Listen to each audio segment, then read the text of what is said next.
hours minus however late we're starting. The plan is to have a short break in the middle somewhere, and I don't actually have a watch on, so if somebody wants to let me know when we're about in the middle, so we can take a quick break, and then we will resume. If you have questions through, we can answer questions, or we can do questions at the end. I don't really care which. I generally do expect a number of questions. So are we? We're good to go. Let's get you mic'd up here so the room can hear you. Can you all hear me? Do you need this? Streaming, But they will want it. Oh, you're right. Thank you. So,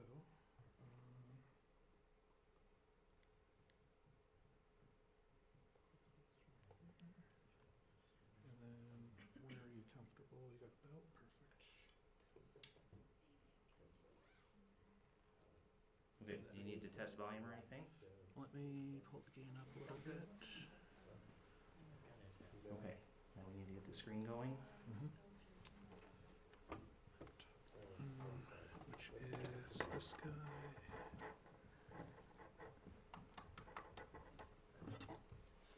We don't have access to that room, but What day is it? we did, this whole thing is set up for multi-camera streaming.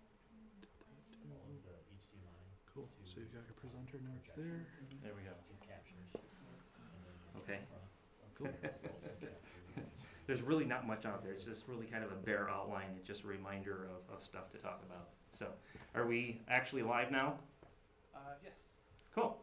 Okay.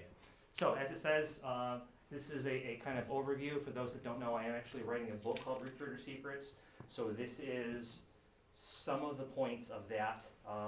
And again, if you're on RockDev and Career, you'll notice there's discussion of many, many other points in there. So, and actually, in a couple cases, I've asked, RockDev questions about your opinions about some things. So it's a back and forth. It's not just me helping people, but I've received some help from there as well. So, that said, let's see. Boy, that's good. It's again, question and answer. So feel free to ask questions in the middle, and I'll try and back up a little bit to make sure I'm at least on the camera a little bit. If you want more detail, let me know. If there's something that is really boring and you don't want to talk about it, let me know. Or, we're not the droids you're looking for, or I'm whatever. I got my quote mixed up. So, to begin with, the first thing, so, what do I first tell you? I mean, does everybody know who I am, other than just being on RockDev? So I'm a recruiter. I've been a recruiter for about 21 years now. I used to be a software engineer, so I have a very different take on recruiting. And as part of that, this is a lot of what you'll see today is my take, because I kind of come at recruiting like an engineer. I want to solve a problem. I want to find the best solution to the problem. I want to look at all different aspects and how do we go about doing it the best way. So that's a lot of what I'm going to throw at you today is my thoughts. Some of them are going to fall in line with what the industry says. Some of them are going to be the total opposite of what the industry says. So, the first thing in a job search, so I'm going over all job search ideas from beginning to end. So first thing, if you're beginning a job search, it's about self-assessment. Who are you? What do you want? What are you passionate about? And one of the first things I want to tell you is that for the most part, you are not trained in job search, right? You're all engineers, probably. How many of you are engineers? Okay? Whatever it is that you do, you were trained for it. You went to school, you learned something on the job. Nobody ever taught you how to do a job search. Everything you've learned about job search, you've learned on your own, by talking to friends, by talking to networking people, and maybe once in a while from a recruiter, right? Anybody ever learned anything from recruiters? Only you. So, and as a recruiter, one of the biggest parts of self-assessment, and one of the first things I ask people is, what do you like? What do you want? And really, what is great about you? You have to know, if you're going to do a search, what things you bring to the table that are different from everyone else. What do you bring over and above other candidates? On my own resume, I talk about that I bring innovation and relationship management. That's something that I do that's a little different from what other recruiters do. That's my strength. So the key is know what your strength is, what do you bring to the table, what is your biggest selling point, because that's going to have to come through in your resume, that has to come through in your networking, that has to come through in the interview. Shaman's death is one of my favorite little stories. Once upon a time, I was actually in the process of changing jobs, and I went through a New Age bookstore, and there was this little pack of cards there called Sacred Path cards. And just for grins, I turned one over, and out came Shaman's Death. And Shaman's Death is about leaving something behind or letting something die to have room for something new. And that's what I had to do at that time, because actually it was very appropriate, it was really cool, that I had to leave behind my old job and stop thinking about the way things were and think about where did I want to be, what kind of growth did I want, and that's actually about when I started recruiting. So, which is another story by itself. So the idea is, if you want to change, if you want to go into something new, even if you're still being a developer, there's something you're leaving behind, and you've got to be willing to let that go and leave it behind if you're going to go find something new. So what is your passion? What do you want? That still relates somewhat to what is great about you, but it may not be the same thing, right? What is it that gets you up in the morning? What is it that gets you going so that you don't need caffeine, right? And that's actually one of my job ads right now. Is like, do you want a job that excites you every morning, that you can get up, it gets you enthusiastic, that you go to work without needing your cup of coffee in the morning, or in my case, tea. So what is your passion? What are you excited about?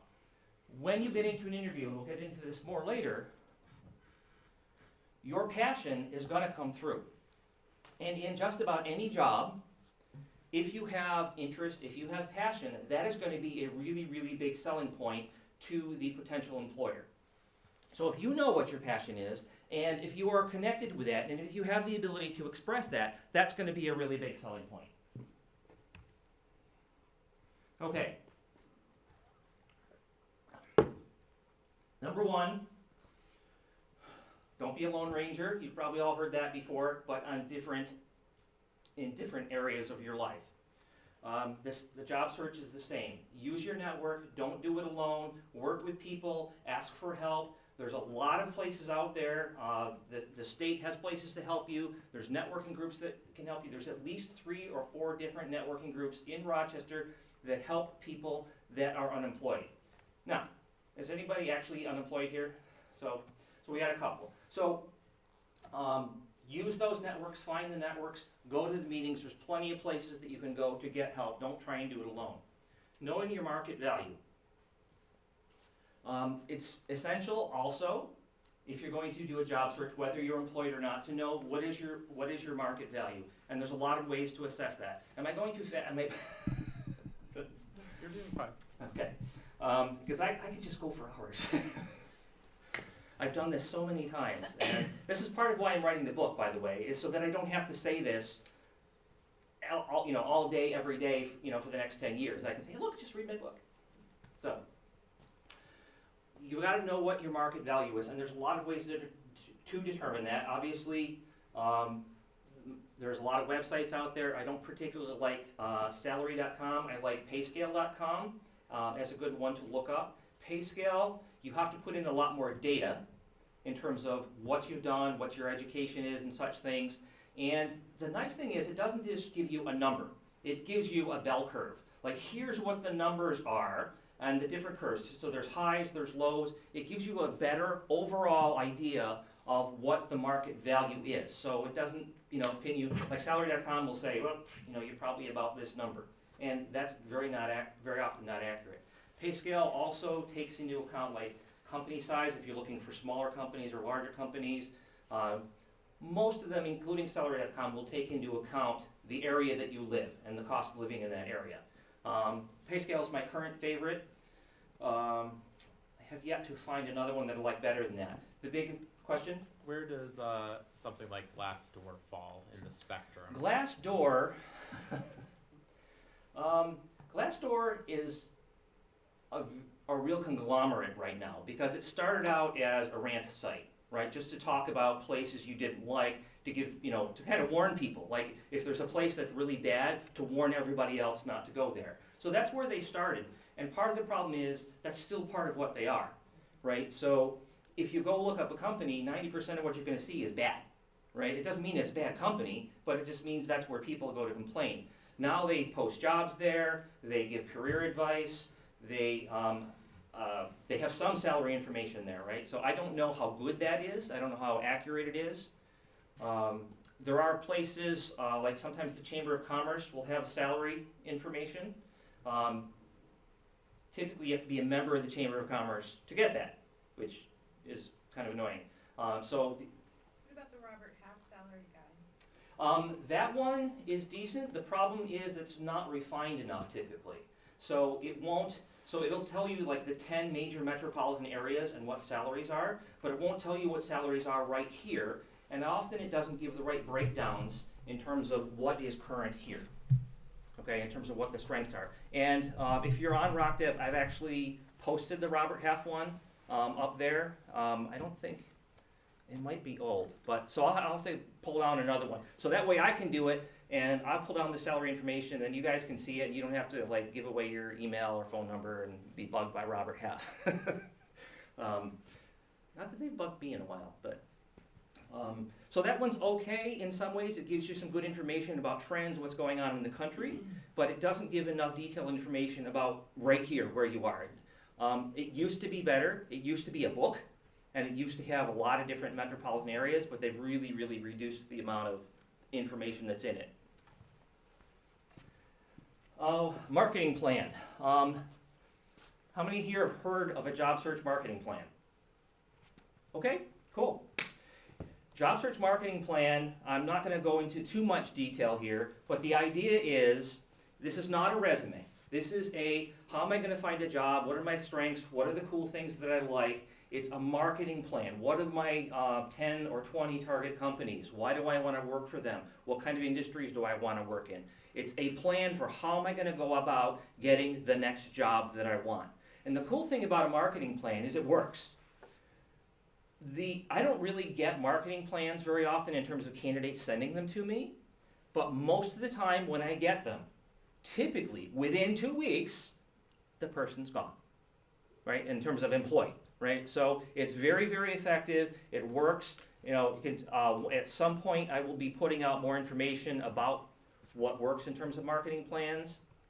I haven't done a lot of research on that yet, but I do know that they work because, like I said, when I receive them, you know, it works to get the people the jobs they want. Yes? You have something in market value about new salary law. Oh, yes. In New York State, as of January 1, I am no longer allowed to ask you your current salary or your salary history. So, and neither is anybody else. I, as a recruiter, independent recruiter, I'm not allowed to do that. The theory behind New York State is that what it is going to do is it's going to help equalize the differences in male-female pay. I don't know that it's going to successfully do that, but that's the reason for it. And it's also true in California, and I think there might be one other state that's doing it, and it's going to be a trend. Sooner or later, it will be all across the U.S. So if somebody asks you, what are you making now? You don't have to answer. You can say that's illegal. You might want to put it kind of gently, though, and let them know that, you know, I don't have to tell you that. Why do you think it won't have an impact? Why do I think it won't have an impact? Because, I'm going to be really blunt here, I don't think women are demanding enough in terms of their salaries. I don't think they push enough to say, this is what I'm worth, this is what you need to pay me. And I think that's part of what I think that there needs to be a better understanding of the actual value somebody produces, regardless of gender, right? That what do you produce, not what is your gender, and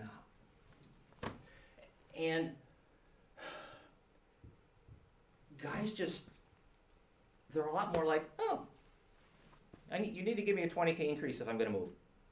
And I don't think I would ever hear a woman say that. It's maybe not ever, but it's uncommon that men are a lot more pushy about how much they're worth and how much they need to make. And so when I ask now, my question now is, can you give me a range of what you're looking for on salary?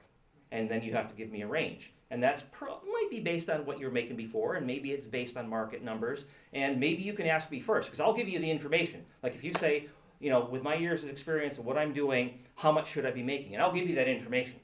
I'll just, you know, because as far as I'm concerned, that should be a discussion, not a, this is, you know, this is the number, this is what I can pay, right? If you ask, like, what's my client? I'll say, well, they gave me a range of 90 to 100. That's their target salary. They're looking for somebody mid-range or whatever they're looking. I'm going to share that information because I think that's how it needs to be done. That's how I think companies should do it and people should do it. I know that's more than answering your question. I have more questions about that, but I will not sideline us. So, and again, if other people, if you want more on that, I can do more on that. Marketing plan. Oh, marketing plan also needs to include, especially if you want to be a freelancer, if you want to be independent, if you want to do remote work, it needs to include that, and you need to do some research on that. Remote work is getting a lot more common now. I talked with somebody the other day, a software QA person, that I had this great job for him, and after the interview he said, well, I'm talking with somebody else that's going to give me a 100% telecommute QA job, so thanks anyway. What? So it's getting all across the board. It's finally getting here. It's much stronger in other places in the country, but it's finally getting here. So again, that needs to be part of your marketing plan if you want that. Again, I can go into more detail on what works and what doesn't locally if you're interested. Cover letters. What do you think? Do you think you need a cover letter? I don't read cover letters. At least most of the time I don't. Once in a while I will. I was like, oh, I'll open it up, and if it's too long, I'll close it and I'll read the resume. Most internal recruiters will not read cover letters. Does that mean you shouldn't write one? No, you should write one. Because somebody might read it, right? And it might give you an edge if somebody does read it, if you write it well.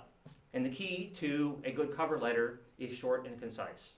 Your cover letter should be probably at most 3 paragraphs. Each paragraph should probably have like 2 sentences, and that's it. How did you hear about the job? Why are you interested in the job? When am I gonna, I'm gonna contact you in a week. Just keep it very short. Keep it to things that are not on the resume. If it's on the resume, it shouldn't be on the cover letter because that's duplication of information. The only other alternative to a cover letter is a T-chart. Everybody know what a T-chart is? T-chart is where you list the things that are needed in the job, and then on the other side of the T-chart, you list your qualifications for that.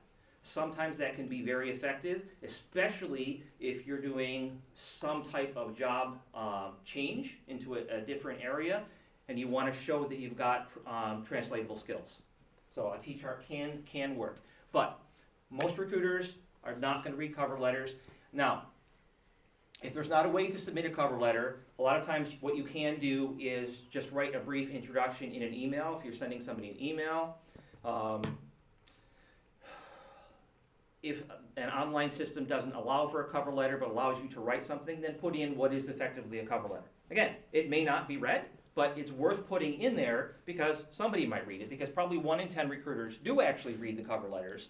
And actually, I know one recruiter that swears that she'll read everything, all the way through. And I don't know when she has time to eat and sleep, but that's what she tells me. Okay, I forgot to mention this at the beginning. My intent today was to actually skip this section because I actually have a whole different workshop just on resumes. And if we start working on resumes, we may not have time to get through everything else. So the question is then, do you want to skip over the resumes? Do you want to work on this? Do you want to come back if we have time? Thoughts? Opinions? Yeah, skip. What's that? Skip. Skip? We skip it and Okay. possibly have you do another lecture, say in 3 to 6 months on resumes Okay, or less. or less. Next month, the month after. Awesome. Okay, so some of the coolest stuff. So I had somebody, proofing my book, and one of the things that he talked about is he read this section about HR, and he's like, no wonder it's so hard. Because I explain a lot, because a lot of people don't know how HR works, and they don't know the ups and downs of that, and what works and what doesn't, and why do things not work sometimes.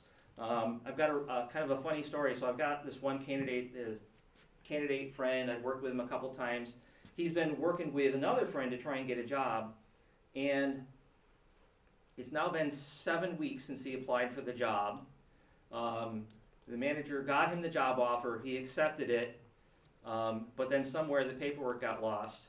And so some of the people in HR don't even know that he accepted the offer. And so he's just got more difficulties before he can even start working for this guy he really likes, right? It's a job he likes. But he's just found all kinds of problems. So, HR people. In a small to medium-sized company, and actually in a small company, a lot of times there won't even be an HR person. What you're going to have is an office manager, or sometimes you've got an accounting person that doubles as an HR person, sometimes. Once you get a company up to 50-ish people, maybe up to 100, they will get their first HR person. Typically they'll get their second one about 200. Those numbers are smaller than they used to be. Years ago, those numbers were higher. HR has been getting cut back more and more over the years. And part of the problem is that HR has a lot of stuff to do. If you're not familiar with New York State and the federal government, they are constantly adding new requirements to what HR has to do every year. New reports, new things that they have to do, and the bigger the company is, the more reports you have to do. Like a lot of them, if you're under 50 people, you don't have to worry about it. So that's kind of nice. But the problem is that recruiting is never a priority for an HR person, because they have all their regular work that they have to do all day, and then the manager comes and says, we have these 2 positions that we want you to recruit for, so maybe you can take these resumes home and look at them after dinner tonight. Right? So how much time do you think is going to get spent on those resumes when she's got, or he's got, and I say she because probably 90% of HR is female now. In the 60s it was 90% male. Now that's been a total transition over the years. But it is really hard to have time to do all the normal things that are expected, plus all these little extras, because recruiting is not consistent for the most part, unless you've got a really big company and you have dedicated recruiters. Recruiting is not a consistent thing. It's not something you can plan on, that somebody will come to you and say, here, have some recruiting, have some more work to do. On top of your regular work, have some more work to do. So the problem is that it's not a priority, and part of that problem is that it's not a priority for management. Management doesn't say, okay, I'm going to make sure you've got enough people in HR so that when we do recruit, that you've got the manpower, woman power to do that job. A lot of times, too, the hiring practices, like, again, this one friend of mine, they don't have consistent practices. They haven't really learned about how to do it well. A lot of times, there are places where the hiring process gets stuck. And again, you don't have a person necessarily whose job it is to expedite and make sure that hiring works. One of the things I got to do once, I worked on site at Pictometry, and that was a really fun job. Lots of engineering jobs to fill, and it was like over 2 years, so there was consistent work for me to do. But the nice thing was that I got to work on site, so that if a manager wasn't responding to me about a couple of candidates and resumes, I would go stand in their doorway. Say, Frank, you got a couple of resumes. It's been 3 days. Because my expectation is they're going to get back to me in 2 days. But I had the time to do that because that was my only job, to do that. And most HR people don't have the time to be running over to managers to bug them if they have time to send an email to the manager saying, hey, you need to get back to me on these resumes. They just don't have the time to do it. So that's part of the problem, is that it's not a priority for management, it's not a priority for HR, because they have so many other things to do. So, how do you get it to work? Any thoughts?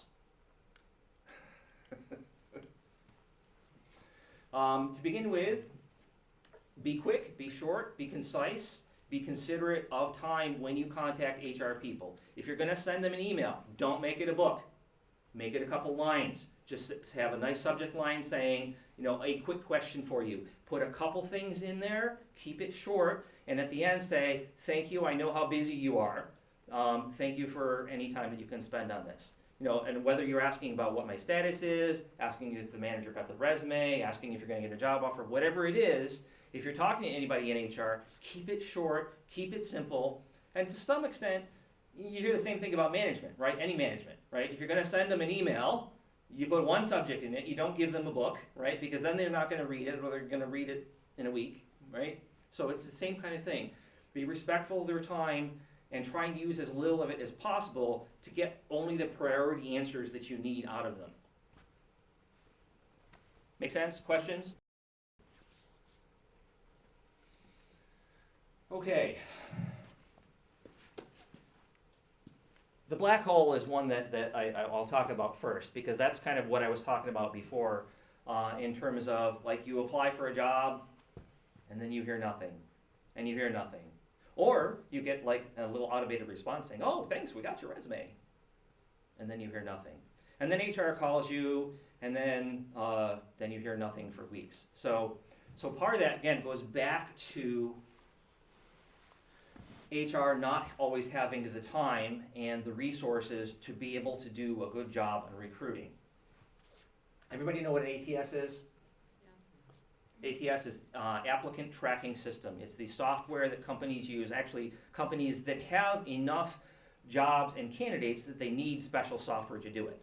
If they don't, if they're not that big, then they're going to use, like I use Excel. It's a little easier. But an ATS is frequently blamed for a lot of the hiring problems. And I personally don't think that's a problem. I've worked on site at a number of companies. I've used probably about 4 to 5 different ATSs. Every ATS is job focused. Every ATS has a recruiter that's assigned to look at the candidates that are coming in on that job. So it's not even going to get put out on the internet anywhere unless it's gotten all the normal approvals that need to be made before it can be put on the ATS and get out there. ATSs, when you apply for a job, again, everything's job-based, when you apply for a job, there's a queue of candidates waiting in there for somebody to go and look at them. And the recruiter or whomever is looking at it will look at candidate number 1 and open it up and decide what to do with it. Do I want to send this on to the manager? Do I want to reject? Click, send to manager. Click, reject. Click, and it brings a drop down of one of the 10 possible reasons why you're rejecting the person. Do you want to send this person a rejection email? Click yes, done. That's the ATS. So why does everybody blame the ATS? The problem, again, comes back to not having the time to do it. So I was working a contract, I don't know if I should mention the name of the company. I was working a contract for a company as a recruiter on site, and I got in there and nobody had been working the recruiter job for 6 months. So I had to go in there and respond to candidates that had applied to jobs 6 months ago. That was not a whole lot of fun. And then in some cases, if they looked good, I'd say, are you still looking? That probably didn't make me look very good, But it had been 6 months since there had been anybody in the role. So I had to get caught up in 6 months worth of candidates and then start doing new recruiting and such things. But that's part of what can happen, is if you don't get a recruiter assigned to a particular job, or if the recruiter doesn't know what they're doing and puts it off, or if the recruiter hits yes and sends it to the manager, and the manager sits on it for 2 weeks, right? So there's all kinds of ways that things can get caught in limbo, that things don't move forward. Some ATSs, if you haven't looked at a resume, they'll bug you, they'll ping you, like, oh, you've got these resumes to look at. They'll keep saying something to you about that. So you're suggesting that the ATS is only as bad as the process is put in place by the company for recruiting? The company that doesn't care, like management doesn't care about having enough people on staff to do the recruiting. Well, the problem with the hiring managers is not really that they don't care, it's that they also have 120% of things on their schedule. That they have all these other things to do. Oh, and now I have to look at resumes, which most hiring managers hate looking at resumes. At least that's my take. Oops, sorry, that's a... So, they don't really like that part of the job. And in some cases, I think part of that's an educational thing, that managers have to know that that is the priority, because when they hire the people they need, then their job does become easier. So that isn't always the case. The hiring isn't always a priority. So, just to, Yes? with the ATSs, I thought the problems most people, at least say they have with the ATS is with the, having to have certain keywords that get you through searches or whatever. But how you're describing it, like that shouldn't really matter. Right. Where does So, that come so from? where those keywords comes up is, let's say that you apply for a job. And so once you've applied, you are in fact in the database. So let's say 6 months from now that I'm looking for, C#, .NET, whatever it is, and I start doing a search on those particular things. That's where you're going to show up, and that's where the keywords are going to matter. So the it's not keywords, necessarily for the job that you applied to. yes, It's for additional jobs that come in the up future. later. Now, how often do you think recruiters actually do those searches? Approaching zero. Very seldom. Unless you've got a big enough company that you've got a dedicated recruiter that can do that. If companies searched their databases, there would be a whole lot less work for me. Really. So, discrimination. There is discrimination out there. There's a lot of discrimination out there, and I have a somewhat different opinion about discrimination than a lot of people. My opinion in general is, if you run into job discrimination, be it age, sex, gender, whatever it is, leave it, run. Do not let it consume you. There are bad companies out there. There are good companies out there. And my opinion is that you don't focus on the companies that you don't want to work for, right? If you find out that somebody discriminates, you go to Glassdoor and you tell them, and you put something on there about that, and then you move on and you go back to your marketing plan and you look at who the next companies are. That I've seen too many people that are focused. I know one guy that is an HR manager, right? Which, as I've already said, there's a lot more women in HR now. He insists that they're discriminating against him. He can't get a job in HR because he's discriminated against. He's just got to move on, right? There's going to be the right job out there for him if he keeps looking. There's a lot of cool companies out there. There's a lot of companies that are really learning how to take care of people, how to have a good hiring process. There's a lot of companies that are getting there. There's a lot of crappy companies too. So if you run into one of the bad ones, move on. So don't spend any of your energy at all on them, and just, except maybe for a couple comments in Glassdoor and then moving on. So, I'm not in the right vocal place to try and copy Queen. Is this a real job? Is this a fantasy? So pretend I can sing. There are fake jobs out there, and most of the time they're put out there by staffing agencies. Real companies that do direct hire do not bother with something like that. Because of the pain in the butt it takes to get an approval for a job, nobody's going to put out something that isn't really there. It's just not worth anybody's time. So the main people that are going to put out fake jobs are staffing agencies. And the reason staffing agencies do it is because, let's go back to the C#.NET, right? If a staffing agency works in direct placement for software engineers, they always want to have a bunch of C#.NET people in their queue. So even if they don't have any jobs, they're going to keep posting that so that they always have active people. So when those jobs come in, they have people that they can interview and post out to there. So that's the cause of it. Again, it does happen, but if you just avoid the big staffing agencies, that's really the best way to avoid that.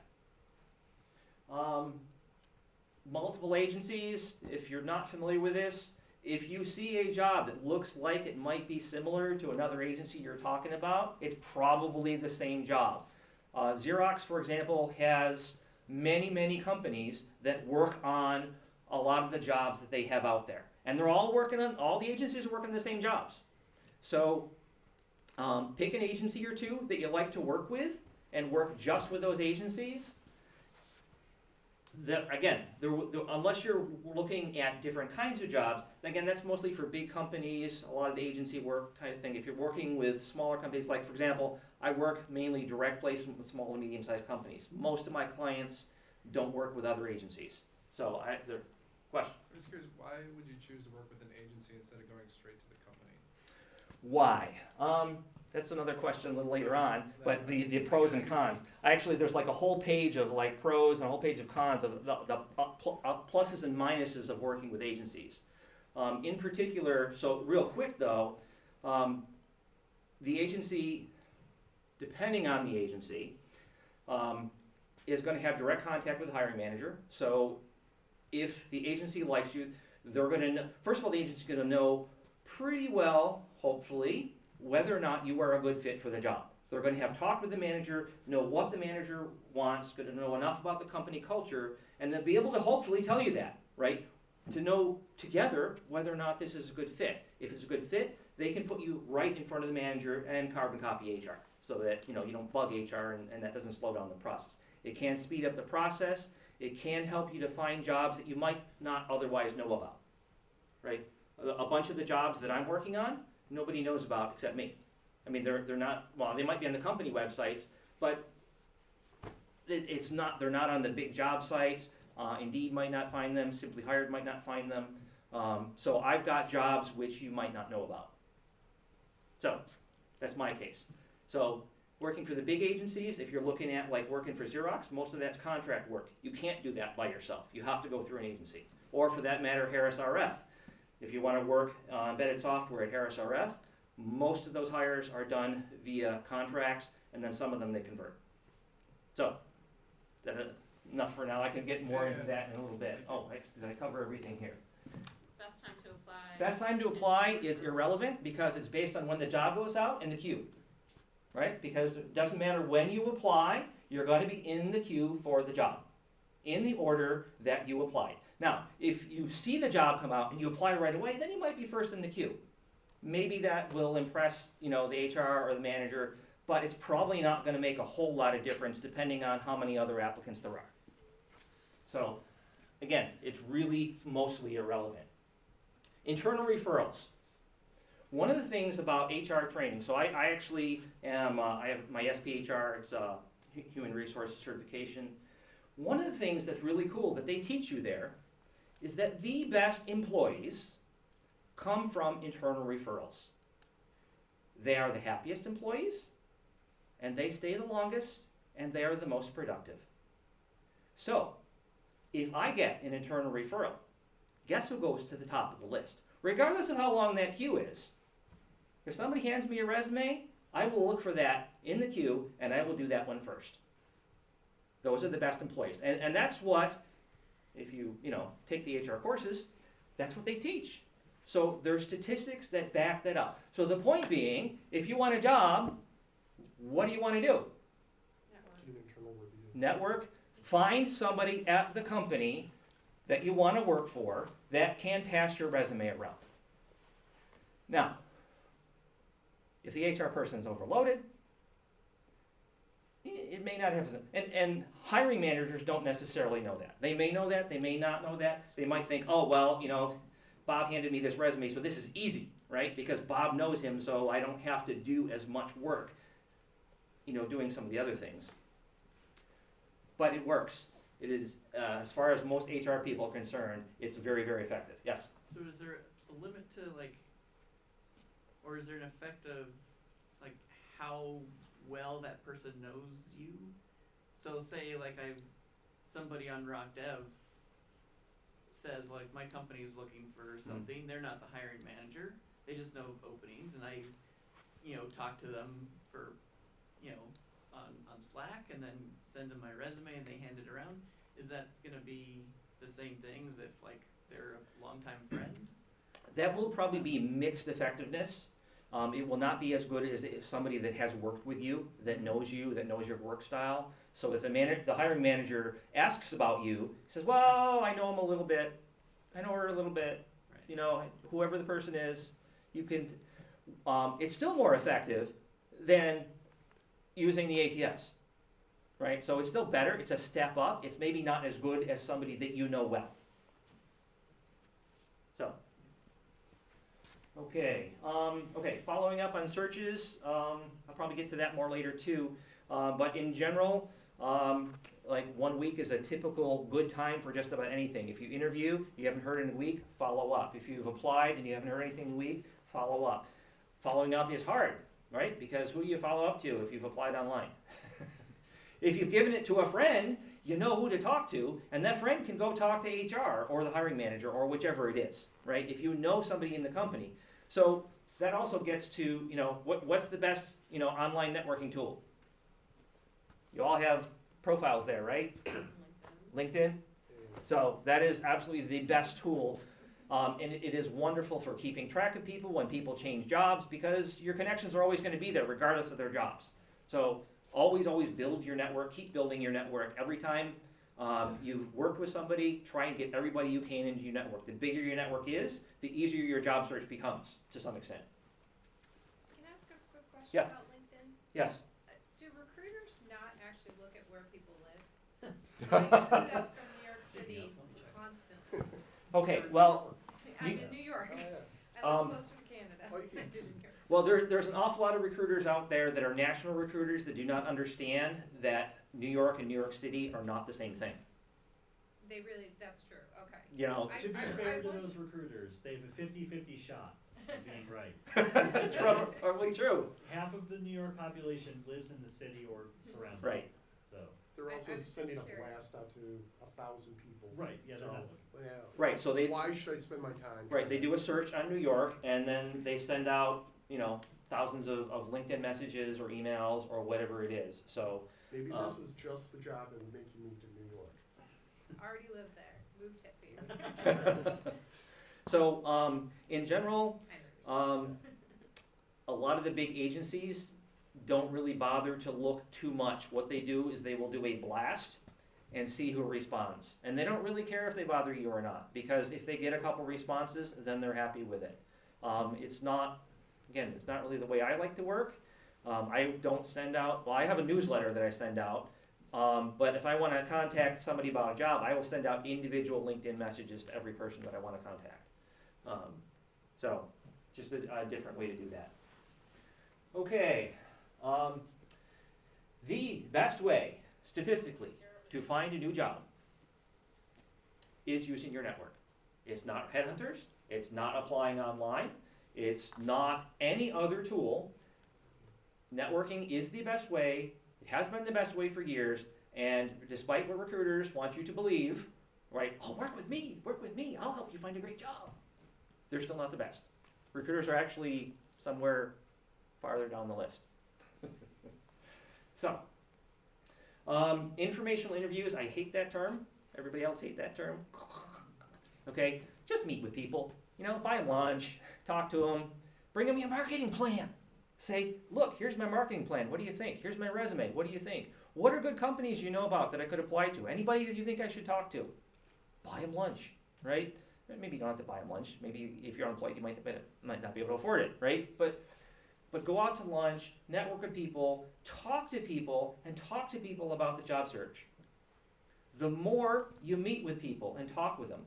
And here's an interesting thing. Most of the time, people want to help. So if you ask somebody, like, I'm unemployed, I'd like to spend a lunchtime with you to see if you can answer some questions for me and see if you can help me in my job search. Right? People want to help most of the time. So if you give them the opportunity to help without putting pressure on them and without making them think that you want a job at their company, right? If you're just asking for help in your job search, then you're very likely to get those lunch meetings or meet for coffee or tea or whatever it is and get some more of that help. And that might give you more people to talk to, and then you can keep going. Okay, LinkedIn I already mentioned. If you are unemployed, my opinion is that you should indeed put that in your profile header, that you are looking for your next great opportunity as a software engineer or whatever it is. There's a lot of recruiters that say otherwise, that if you put that on there, it makes you look scared, what's the word for it? Desperate. Desperate, yes, thank you. That's like going blank on that word. If you're unemployed, and let people know it. Question? What about the for the LinkedIn profile? If you're trying to make a kind of a career change or transition into software, what would you? So I would put something in the header that, looking for a job and whatever it is that you're looking for in the career change area, in the about area, you talk about what your translatable skills are that relate to that new area. Which to some extent, if you're doing that, you should also be using a hybrid resume or a functional resume, because again, that talks to the skills you can do that relate to that job, even if it's not the exact things in that job. So those are the things you want to address either on the resume or the LinkedIn profile. Is that enough? So getting back to not being employed, if I'm scanning through, so I do searches on LinkedIn, maybe not every day, but often. And if in the course of searches, when I'm looking at a profile, it will say, oh, you might also want to look at these people, which I don't know if you guys get that, but I do. If I see that they're unemployed, I will right-click and open it up in a new tab. I may not look at it immediately, but I will look at it before the end of the day. If somebody's not employed, that I will absolutely go, even if it's not somebody, if it's a mechanical engineer, I will go look at that to see if there's something I can do to connect with that person, to help that person, to see if there's anything that I can do. That's because that's what I like to do, right? So putting that out there brings it to my attention versus all the rest of the list that I may not even have noticed. Networking groups, I've already mentioned, there's at least 3 or 4 different groups in Rochester if you're unemployed that you can go and be a part of. And actually Rochester Works has other groups as well that you can meet with on a weekly basis to do job search. There's all kinds of groups. There's professional groups. There's whatever Digital Rochester is now called. There's ABC Power Networking Group. There's PureNet. There's tons of, there's RockDev, there's all these technical communities, there's meetup groups, they're just all over the place. So whether you're employed or not, it's always good to be a part of those, to continue to build your network, to build yourself professionally, and to get to know more and more people. Because the bigger and better your network is, the more people you know, the easier it's going to be when you want to search for a new job. Or maybe a job will just show up and somebody will say, hey, I'm looking for an iOS developer. Job fairs. Notes on resumes. Job fairs now are a little different than they used to be. For the most part, recruiters do not care about getting your resume, because they want you to send it in electronically. They will take a look at your resume and they will put it on a pile, and some of them will even tell you, we don't take resumes. And they'll say, here's a card, send me your resume electronically. Very high percentage of that, like I was working for Bosch and I went to a job fair with them. They didn't want to take resumes at all. They wanted everybody we gave them a little card, they wanted everybody to apply online.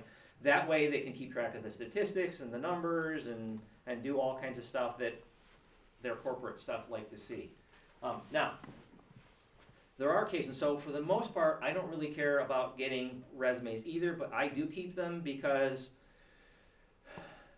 the reality is that if I say, please send it to me electronically, maybe 1 in 4 will, right? So I'm not gonna get most of those. And if there was somebody that I liked, I want to be able to have that resume to be able to contact them if I am interested in them.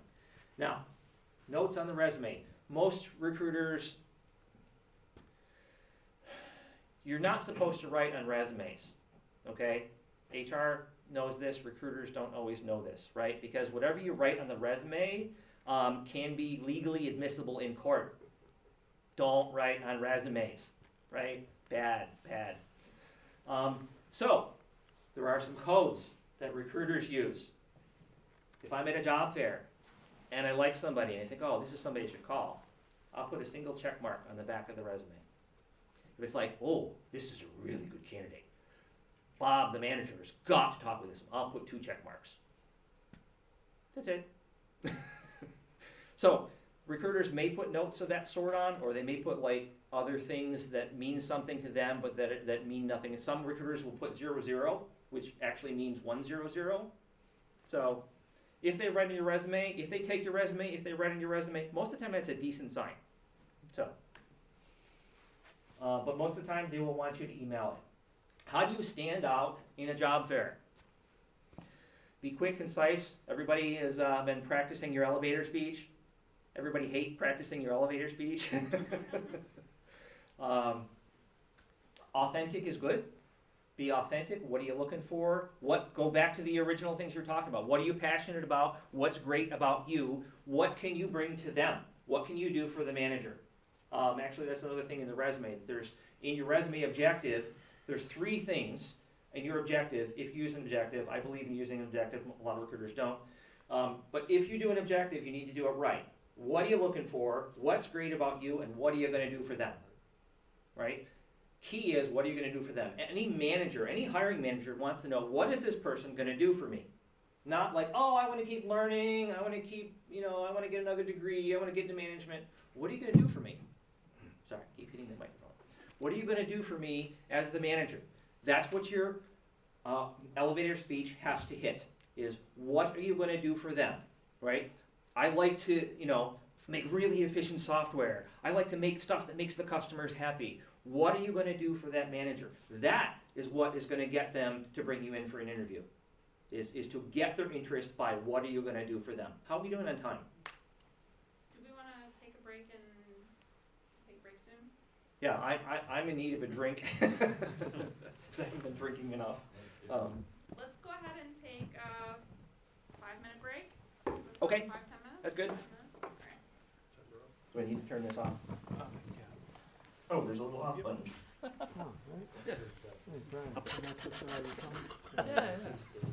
Slide 9 of I'm trying to get Pete's job. Oh, okay. Software development. Yeah. One is technical inside sales meets analyst type stuff. He's still watching.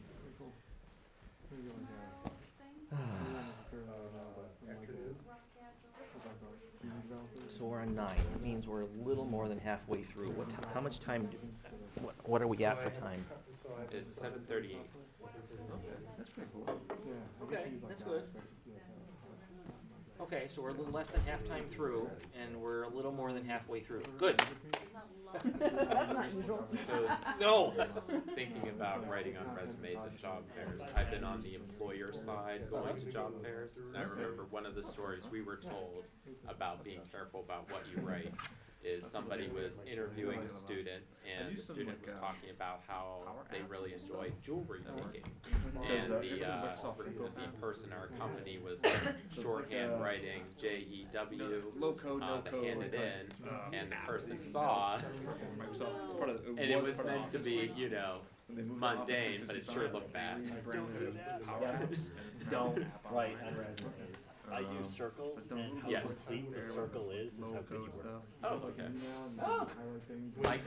My company did like a Actually, like key you could made build with apps audio, that just drop video thing. populate on your phone. on the back. Like So you instead of a fill chart. out these. Yeah, But yeah, so there's codes. It's like you have a There's bunch a of lot of screens different that you codes can that people add. use, It's and kinda that like way, you're building an there's application nothing that's where gonna you get share, anybody in like, trouble in source paper. of your apps.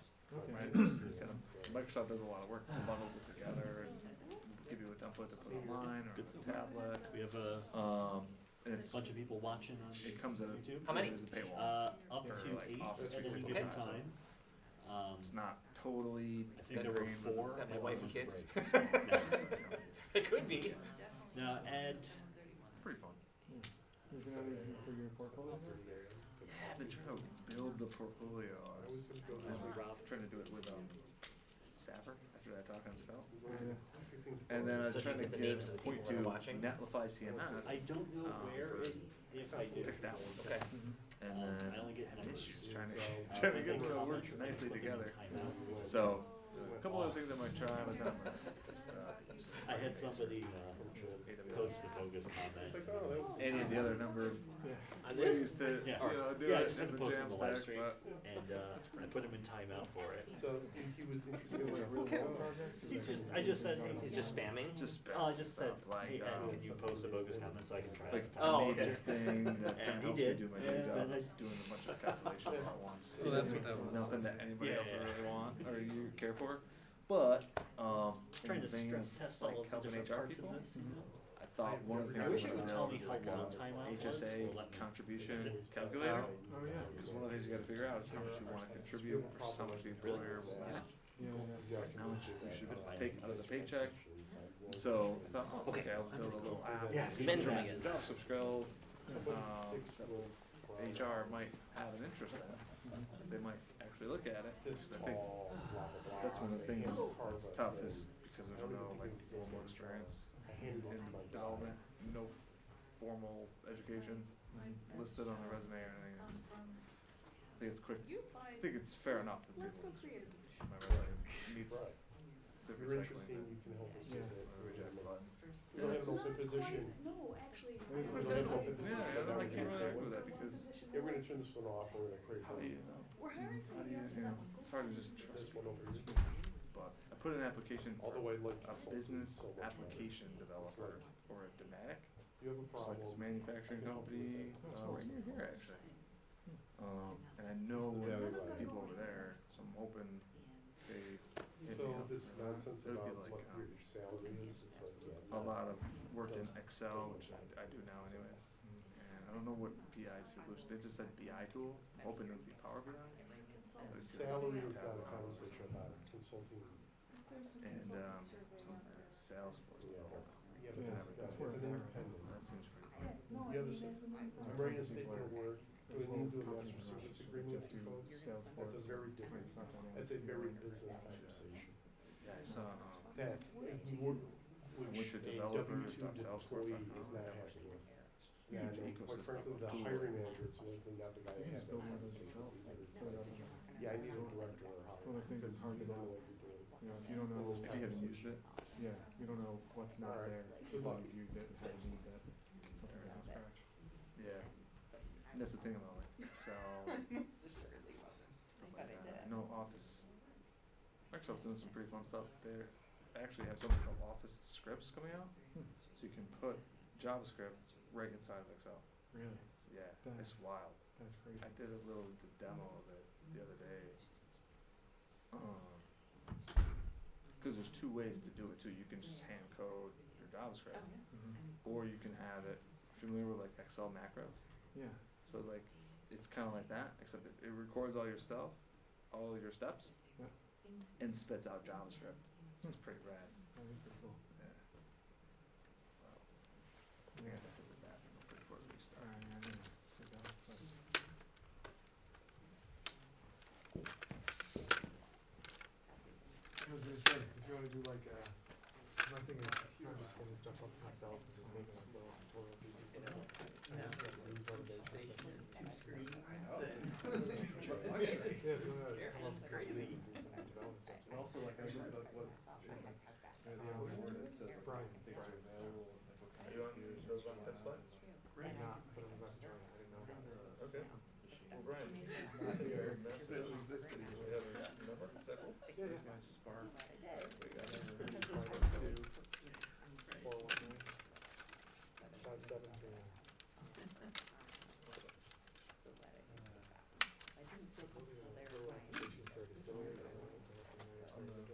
Yeah, little stuff like that. I was gonna, Keystone I to was gonna start doing web development for their CRM suite. CMS? non-automatic CMS suite and everything. Helps local nonprofits. I think associate director of my portfolio. Yeah, It's not just me like Interesting hacking choice. away at something like no one's gonna look at. Right. Yeah, no, that's a really good plan. 'cause Yeah, then I was just that's stuff thinking, No one looks at it. It's It's going like to an be embarrassing how- amount of just hello world on my computer. responsive No is one's so ever gonna close to see the it. back of the. Because it's like you gotta get so far in. Like, Sounds good. hitting the So back we'll of the. figure something out. Yeah. See you next time. Try to. I need to upgrade the fixtures. That's That's the feedback I'm gonna give for this talk. Oh, was Yeah. it, Pictures are we and going go to for it. I mean, I think that's mostly just, I totally don't. those are decisions probably, just, They can be changed. Are you talking about how the faucet is just like barely hanging? yeah. Well, Yeah. well, he was also saying it's such a new building, and the bathrooms seem like, It's like not automatic flushing, the push down thing for the water, Right. which you don't see much anymore. But it does have a hand dryers, which is so I mean someone made that decision to trade off cost somewhere. Yep. It's not that big a deal. It's just No, It's a I mean, beautiful building. I work here every day, and it's like, but it's like the only thing we're complaining about in the building. Yeah. So I I guess you gotta give them something to complain about. You don't wanna have a perfect paper you gotta put in there. So they stop looking, right? Right, otherwise you paid someone to write it for you. Yeah. I'll probably need That was new monitors or a monitor. kind of crappy. So at uni, our building in Connecticut was, His are wasn't starting new, to, they've been. really, so Unilever, the I know, company. Yeah, yeah. but Does he have the this new where- one on this? I don't know. before. And mine is just Like- started, like it won't stay tilted out. I don't Our know. bathrooms, you know, Needs were to be like tightened or like something. this, you know, manual flush. They're nice soap, And they're right? special size that. So, It was just the as far as I industrial, know, like, only. the leftovers. on certain use days, that like size global monitor. hand washing day, So, they put like I will try to one do of our that. soaps in, you know, Left door handle I but, had. yeah, that I went think on dying a was a business bad trip thing, to 'cause our everybody side, knows. little, I just had outside of It Little. was on the in the hallway, you turn on the mic, State of the art, they had like. Well, he's got a kill switch on his belt pack. Dryers, you just like. I put know. your hand in So I'm like, it, okay, that's like, yeah. hey, Well, I'm glad you're, that's like cool. glad that you. Well, I've been to some of the, Alright, yeah. I went to the campus in Mountain View Mhm. at work. Some of those buildings are so old, like when they built them, Yeah. it was like a big med wing in this building, right? So they they only put in half as many windows. Alright. in every bedroom. So now the building is becoming more evened it out, right? Because there's Get just my not enough bathrooms quarterly for people. LinkedIn So usage it's like, tomorrow. now there are memes, like, gotta use the bathroom, gotta go to the next building over. Like, Ugh. It's so funny because even so long ago, it seemed like it was all like, yeah, right next to each other. Which I'm on all the time. Yeah. planning. Another. Oh, I can't play. Oh, So I did a project with, oh, you have the owner? when I was in Yeah, business school. you have the app? We went to Can recruiters just Delphi? Unilever in Argentina. The donut bot? I just need the Delphi on LinkedIn. Since we're just talking about it, I just signed in, and the first thing I see is, We were just doing like, hi George, I came trying across to your look profile at this their afternoon. data. Except he sent me that same message over and over again. I don't know, I'm sure it's stuff they could have done themselves, like, I don't know why they were. Since August 2016. Yeah. Cool project. I get one a It's one of these year. like capstones. Nothing like new Yeah, person. sure. Yeah. Work with a real. One a year. One a year? Yeah, So, maybe that's what like yeah, cause it was August business to consultants do, May that sort of thing. 2017, and I then mean, we had February a- 2018. They have February. like a whole like data sciences group. Oh, he skipped last year, Does all that. jerk. I'm gonna have to send him a message. People to gather all the data. Yeah, sorry, sorry bro, I changed jobs in 2019. Yeah. Yeah. Actually, that probably would have been. Okay, my mic is back on. You're recording this, right? Just have you stand over where you were. YouTube live, yeah. Recording it? Oh, YouTube was I live off the on camera that. too No, much? you were perfect. It was, Yeah, as I tend to, like, it's over there, I'm over here, kinda, I don't know, it's a balance thing. I don't know. Oh, we're changing up the audio. good. The video, yeah. Oh, Eric, Yes, when the audience asks a question, can you repeat it? Some people are saying they're having a hard time hearing Okay. us. good, we'll do. And also if you're going to ask a question and would like the microphone, that also helps. Oh, So. I didn't know there was. But it slows him down. that's probably a good thing, actually. Just noticed the very tiny taskbar.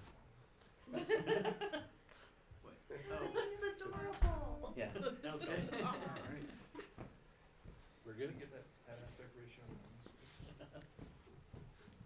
Yeah, it's like each icon is a pixel. oh, yeah. There you go. Kept that away from the computer. Okay, is everyone start again. And we're back. So are we live? Yep. We're Oh, live. we're live. Okay, we'll get started again. Okay, so networking, we finished. So I'm kind of feeling like I could slow down a little bit because we've gone through about half our time and I'm a little more than halfway through. So, okay, there you go, working with an agency. Agency methods. Anybody know how, does anybody know how staffing agencies work? A little bit? Okay. They I've been on talk both to you, then sides. like, you hear nothing. Yeah, that's very common. So staffing agencies, the way they are typically broken down, just again, to give you a little bit of information about the staffing agency, just about, similar to HR. So staffing agencies have two major functions. They have their account managers, also known as salespeople, whose job it is to go out and find companies that need people. And then you have the recruiters, whose job it is to go out and find people. And in theory, what happens is the account managers bring in the jobs, the recruiters find the people. The recruiters give the people to the account manager, who then gives them to the client, who then tells them what the account manager whether or not he's interested, and then goes back to the recruiter to let the recruiter know who they're interested in. Not a very efficient process to begin with. But part of the problem, and especially on the recruiter side, is the way that agencies are set up. Agencies are set up based on numbers and metrics. And the more calls you make a day, the better they like you. When I worked for one particular agency, I was expected to make 50 calls in the morning and visit 2 clients in the afternoon, or something of that sort. So visit 2 clients a day and make 50 calls with the expectation that 25% of those roughly would actually be talking to a person.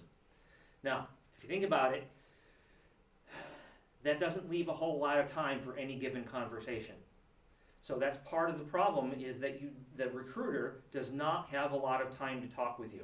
So in one agency that I worked for a while, I was on the phone with a candidate probably for about 15 minutes. And we were all in this, big pool, all these desks all together, stuffed together, right? And then the manager was in his little fishbowl watching us, and he had a computer. He could tell every one of us how long we were on the phone and who we were talking, who the phone number was we were talking with and everything. So I'm on the phone for like 15 minutes, which, you're supposed to be off the phone in 10 minutes. Get the information you need, get off the phone, get on to your next call. So after 15 minutes, I could tell he was looking at me. At 30 minutes, he was standing behind me tapping his foot, right? I'm trying to build a relationship with a candidate. I'm trying to talk to a candidate, find out what they want so that I can find the person the right job. And the manager is getting on my case about not making enough calls, which, by the way, is one of the reasons I'm no longer working with an agency. So, because I don't like that way to work. But that's part of the problem, is that a lot of times recruiters will call you even if they don't have a job for you because they need to hit their metrics. That's it. It's dumb, but that's a lot of the reason why they call you, even if they don't have a job, or even if they have a job that they're going to, so if you're a C#.NET developer, and they call, oh, I got this great Java job. Oh, well, thanks anyway. How you doing? How's the kids? Okay, bye. Right? That's a call, right? And even if they don't get you, even if they go to your voicemail, that still counts as a call, right? So they don't care if you don't answer the phone because they've made their calls. Sorry, I don't have the mic, but do they still call on the phone these days, or is it more email or other? Do recruiters still call on the phone? Yes, a lot of recruiters do call on the phone. I don't. I work mainly with engineers, and engineers prefer emails. So I get a lot better response when I send an email, so I don't bother making calls. Now, I still do phone interviews. I still talk to people on the phone, but very high percentage of my stuff is email. Now, some agencies are starting to count emails as contact. Yay! So that's a bonus, because that's something which helps some candidates. Actually, it gives you a trail, too. So you have something to go back and look at later, like what the person wants, and it gives you more information. But there are definitely a lot of bigger agencies that still look at old-fashioned metrics, because the way it works is you make a certain number of calls, you get a certain number of connections. That certain number of connections gets you a certain number of resumes. Certain number of resumes get you a certain number of interviews. Certain number of interviews get you a certain number of send-outs. Certain number of send-outs get you a certain number of on-site interviews. Certain number of on-site interviews get you a certain number of hires. That's it. Everything's a formula. The more calls you make, the more hires you make. That's it. And then that's how you get paid, is based on the number of hires you get. Whether they're contract or direct, whatever it is, it's about building that pipeline. That's the whole way that agencies are set up. It's about numbers. So that's why a lot of times you're treated like a number. You have a question? Yeah, that, some agencies are like that. Others are very personalized, boutique, Yes. about relationships. So you need to start making a list of the different agencies and what their persona is relative to you as a Right, potential candidate. and Or talk is to it- each other, right? So if you need an agency to work with, ask your friends who works well, right? Who actually treats you like a person? Who cares about what your goals are, right? Beyond what your skill set is, who cares about the things that are beyond that in terms of what are your goals, where do you want to work, what kind of company, things of that sort. So there are companies out there that are like that. Or ask hiring managers, who would you work for? Why? Ooh, I like that. Some of them are just. So he they just said, make it easy. for those that didn't hear, he said that another thing to do is to ask hiring managers what recruiters they like. No, that was it. Okay? So that's, again, the basics of how an agency works. If you want, I can open up my book, because I can't remember all the pros and cons, all the pluses and minuses of working with an agency, but the minuses of working with an agency is that, yes, the agency is going to charge the company a fee. That's how I pay my mortgage, right? Is that when I find somebody a job, and when I fill a position, I get paid by the company a fee. And the more positions I fill, the more I get, and hopefully I can pay off some credit card debts. So, some of the cons of working with agencies also are that a lot of them don't really care about what you want. They don't always care about what your goals are. They care about filling the jobs, right?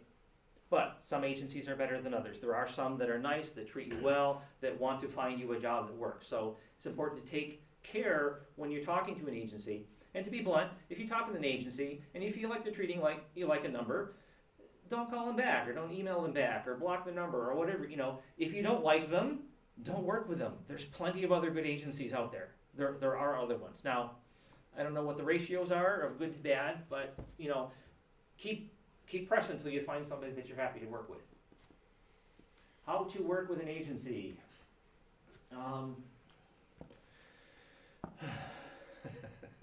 They don't have too high expectations.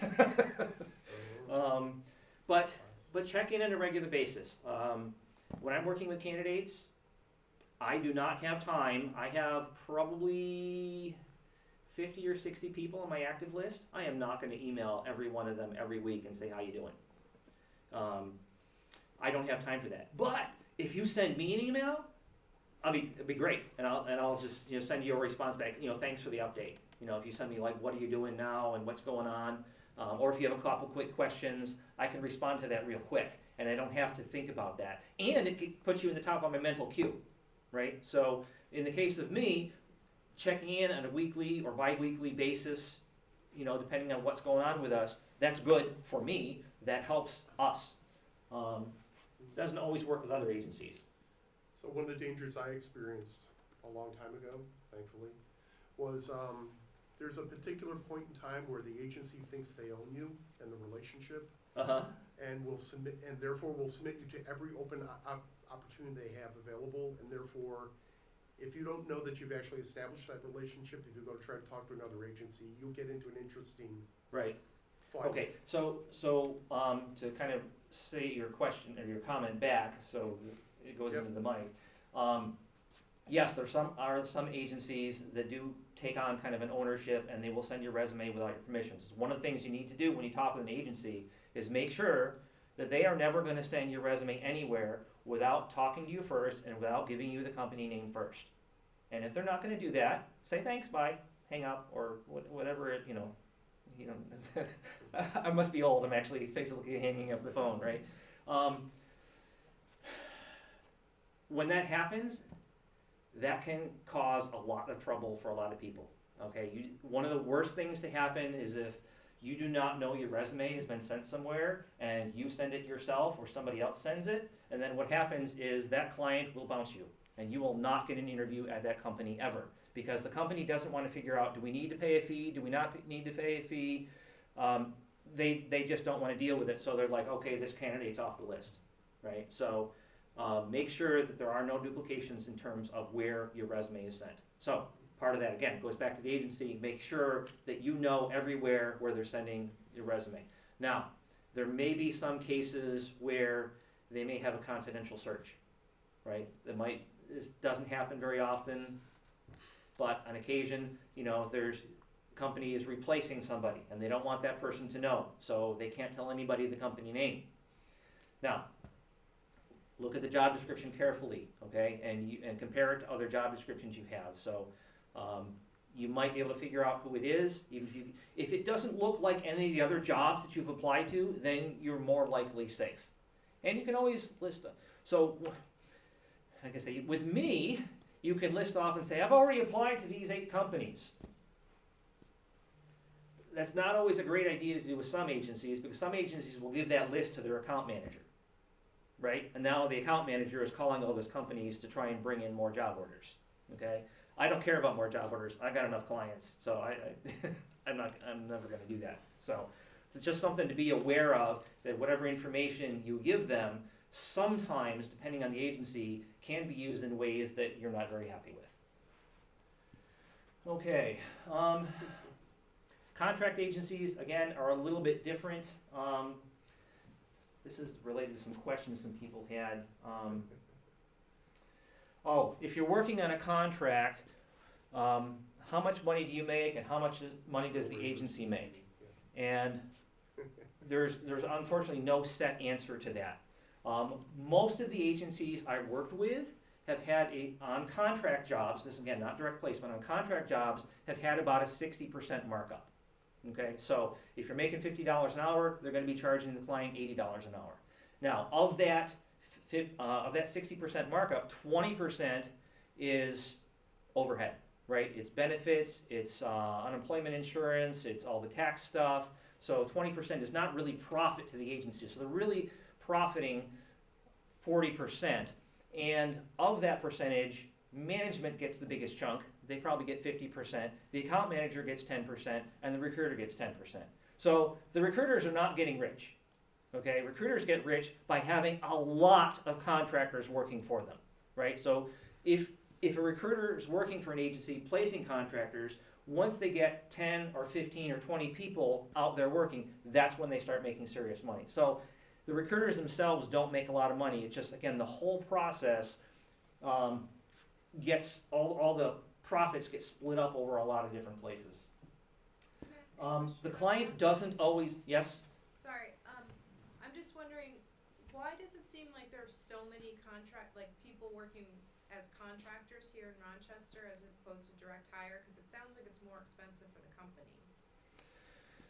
Can you reiterate the question? Sorry. Yes. Why does it seem like there's a lot of contractors in the Rochester area, since it looks like contracting is more expensive? It is more expensive in the long run. That a direct placement fee is typically equal to, in terms of the amount that it costs the company, it's equal to about half a year of a contractor. So if you have a contractor, or maybe 8 months, depends on what the fees are and such, and the markups. So if you have a contractor for a year, then the company, yes, has absolutely paid more money than if they hired the person direct. But the advantage is, when they're done, they can get rid of the contractor instantly, okay? There's no HR ramifications. They don't need any justification. They don't need to count you as headcount when they send the reports to upper management. And headcount seems to matter a lot to a lot of companies, and they don't count contractors as headcount, so they can get people in, do the work. When the work is done, they can get rid of them. Now, it seems kind of silly because companies like Harris RF always have a lot of contractors working there. That doesn't really make a lot of sense, because yes, you could They could save a whole lot of money by just hiring those people direct, and if they need to lay them off, lay them off. But then there's, possible lawsuits and other, other longer term problems that can happen. Contractors are easy to get rid of if things go down. They're expendable, Curious. or first line expendable. All employees are expendable in some. So, I already talked about a little bit about that, multiple agencies. So the bigger companies are going to have many agencies. You're going to see those jobs out a lot of times. So the argument in terms of if you have multiple resumes into a company, and a lot of reasons why the company will kick you out is by something that's legally known as source of hire. So if you apply on your own and I send your resume and you get hired, then if I can prove that I am the source of hire, then the company owes me the money. And the company doesn't want to go to court. I don't want to go to court. Nobody wants to go to court over whether or not, this is why they won't even talk to you, right? Because they do not want to incur any of these fees or problems. Sometimes you may not need a recruiter. Sometimes you might need a job coach. There's plenty of them in Rochester. Going blank on the career Sherpa, what her real name is. Hannah Morgan. Hannah Morgan is a good one. Kathleen Pringle is another one. Both of those people, I've referred people to them in the past. If a lot of what you're trying to do is figure out what you want and where you want to go, especially if you're making a career change, it's a lot of times a good idea to talk with a career coach beyond just doing a lot of the stuff yourself to get some help in that direction. Question? Yes.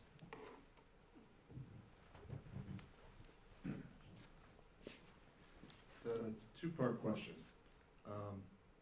Have you ever, or would you ever, place a candidate that is self-taught with limited to no formal experience? And why not? Or how would you qualify this person? So did you say no education or formal experience, or one or the other? Self-taught with no formal experience in the role. I have placed people in the computer industry that have no formal degree, that learn things on the job or on their own.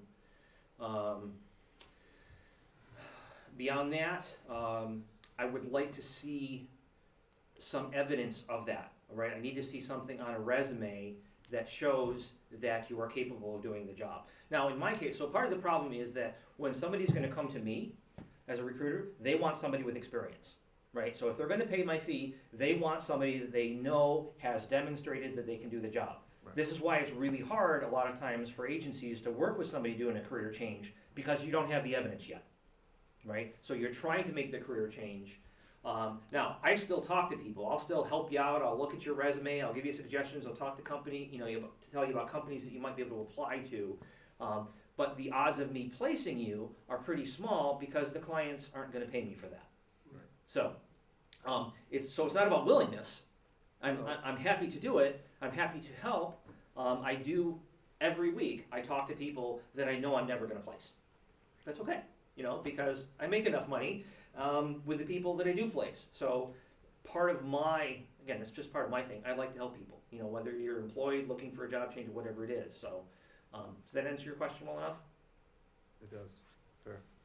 But as a hiring manager, I've hired people like that. So, and they came through agencies like yours. Okay. So in the conversation, it's like, okay, you don't have that. I'm thinking of one. He had an astrophysics degree. Awesome in math. And and he knew how to visualize data, which was a big deal. It's like, oh, I could use that. Yeah, we could teach you the other stuff. Right. But I can't find that. Right. So When I hired a former medical doctor, I was working on medical products. It's like, oh, yeah. Right. So yes. Now. Hiring managers that are open to that, if they're looking for particular things, like a lot of people will look for certain types of background, they'll look for aptitude, more so than do the people always have exactly the skill set I need. So there are some hiring managers that will hire that way, but the percentage is fairly low of people. A lot of times, most times, they don't have the budget to train people. They need somebody that can do the work now. depends on what they're hiring for. I'm just wondering if a portfolio, like doing open source work in order to, you don't have the formal experience, we can demonstrate, hey, look, these cool things I've built because I'm passionate about it. Yes. As a way of opening the door. That would definitely help, because you can put that on your resume as something you've done, right? And whether it's volunteer work, so here's another way that's similar. Like if you know a not-for-profit agency that doesn't have any money but needs some coding done, right? They need something. You don't have to put it on your resume that you did it for free, right? You just put it on your resume that you did it, right? Because it's something that's really being used out in the work world, right? So Actually, don't do it for free, do it for $1. It's paid, okay. Oh, yeah, all right. But and if somebody asks, then you can tell them the truth, how much you got paid, whether it was $1 or nothing. They can't ask. Illegal. How much did you Salary get paid history for last One- year. That's true. They can't ask that anymore. Ha. They'll take it They, more they seriously, could but ask you if you got paid for it. Yeah. That's not the same thing. They could ask you if you got paid or not, or if it was volunteer. That's not asking you what the numbers are. So that's probably kind of squeezing around the question, but So, from my point of view, somebody coming in with a portfolio of what they did is awesome, because I can have a conversation, we can talk about that. I would probably put a person who doesn't have formal experiences that I can relate to through a audition type of interview. Here's a problem, here's a situation, I might even have part of my team in there. Let's interact and try to go and solve this problem in a sense, and figure out how, are they able to interact with the team, what are their insights, what skills do they bring, not trying to like solve a real problem per se, but trying to get a feel for how they work. so again, you're saying that it's possible that you have a different interview process for that type of person than you would regularly, but that in your case that you've looked at people of that sort. I tend to like those folks because they tend to be more engaged in the problem. Mm-hmm. Okay, any other questions, and we'll move on to interview stuff. Okay, so some of the basics everybody has always heard, like you dress your best, you make eye contact, you sit up straight, you do all that normal stuff, you have a firm handshake, except now, I don't know if you want to do handshakes anymore or not, I don't. With elbow bumps, I heard are getting more common now, but question? I don't know if anyone else has run into this, but like, I don't know, I'm sorry. You get really close to it. Oh, yeah. Sorry.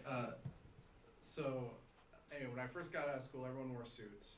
Now when I Right. go to interviews, I feel like I'm looked at like, what are you doing showing up in a suit? Like, I don't know if anyone else has this experience now. Depends. Like, it's almost like I have no idea what appropriate dress is now.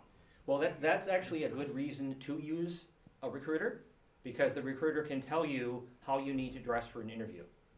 That if the company does not expect you in a tie, or if they do, what do they expect from you? The recruiter will typically know that and be able to give you that information. If you're going on your own, then you've got to talk to the people that you know at that company. What is the normal dress code? The people that come in and interview, how do they dress? Because even if you feel funny looking in a suit, the manager will probably look at it well, right? So, you want to dress the best you can without, obviously you don't want to wear a tux or anything, but typically better dress is seldom going to hurt you.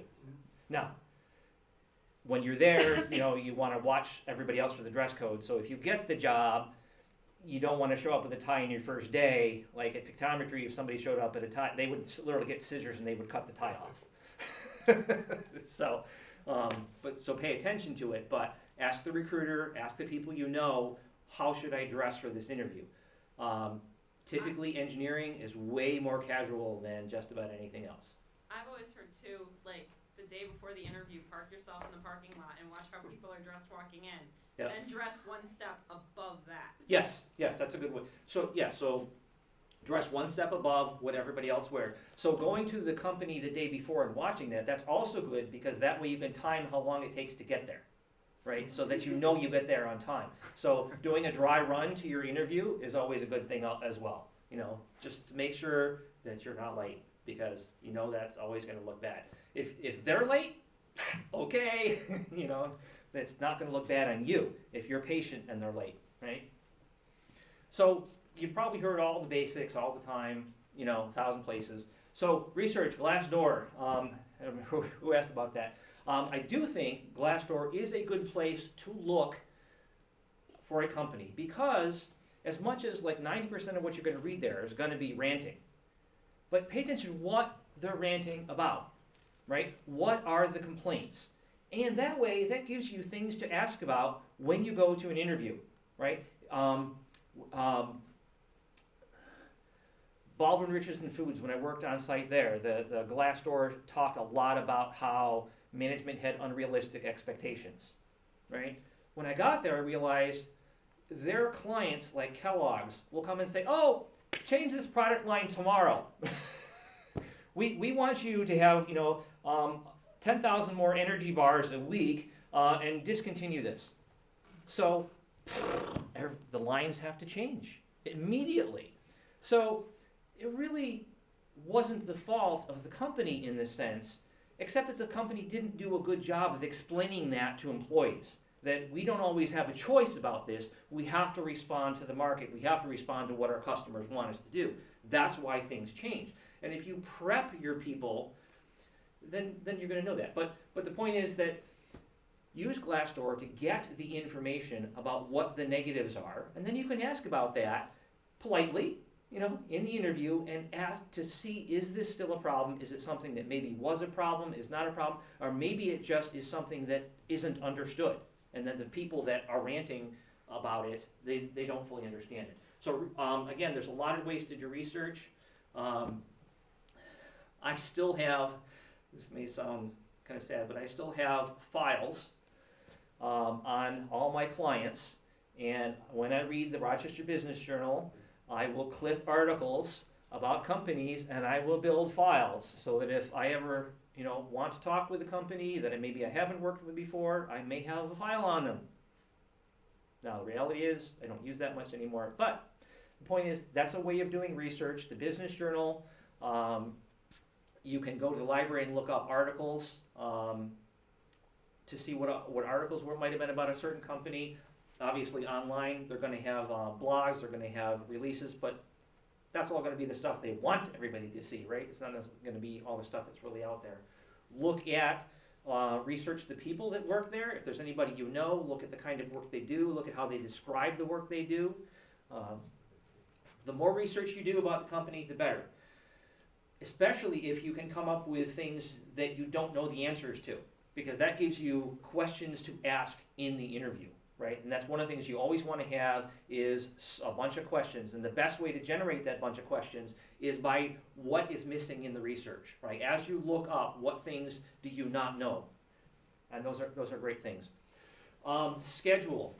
When you're going to interview, my suggestion to most people, and this is what I try to provide with all my candidates, is a schedule of who you are going to interview, who the people are, their names, and their titles. That way, you get to look up every one of those people on LinkedIn and find out what they do. Now, I will tell you, this person's a manager, this person's, an iOS developer, this person's an Android developer, whatever it is, I'll give you some information, but you can also look them up on your own.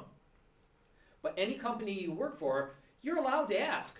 That doesn't mean they're going to give you a schedule, but you can ask for that, right? So that you can get an idea of who you're talking to before you get there, so you know what you're up against. Or, for that matter, if you're going to be in a group interview, you want to know that beforehand. Some people like that, some people don't like it. But if you know in advance what you're going into, it makes it a lot easier.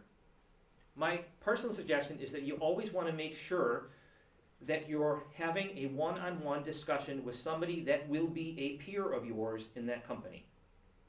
And the reason is you have a bunch of different questions for that person than you're going to have for everybody else. What is it like to work here? Right? Do you have fun? Why did you come here? How's the manager? Right? Well, he's okay.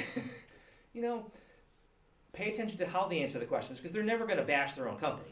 Right? If they were picked to interview you, they're unlikely to say a whole lot of negative. But pay attention to what they say about the work environment, about the boss, about the group, and what it's like to work there on a day-to-day basis. That's going to tell you an awful lot about, are you going to be happy there? So, if you are not talking, if they don't have that set up in the interview schedule, ask for it. Again, they may not give it to you, but there's no harm in asking. And it's better to ask before the first interview than after the interview to say, hey, I'd like to talk with somebody again. That makes it a little more difficult. So ask up front, ask for the schedule, and if you get the schedule and it's not, and you don't have a one-on-one with a peer, ask for that. Trick questions are annoying. I think they're stupid. There's a lot of people that like to do them. I don't think it gains anybody anything, but you will find them at a lot of places. And in general, if somebody's giving you trick questions, do you really want to work there? Right? Is this the kind of work environment, that where they expect you to overcome unreasonable things? And again, I'm not talking about challenging questions. I'm talking about trick questions, right? Things that are meant to confuse you and to make you to answer the wrong thing. This is not fun. This is not the point of an interview. The point of an interview is to figure out, can you do the job? Do you want to do the job? Can you do the things that we need to get done?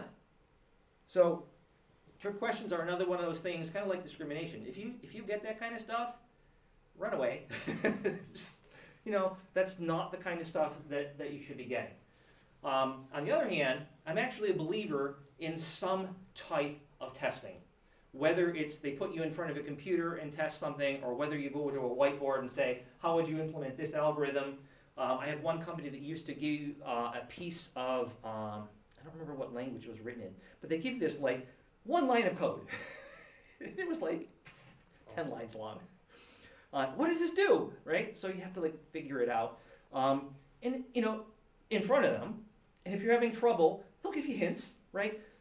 They care more about your process. How do you figure out? How do you solve the puzzle?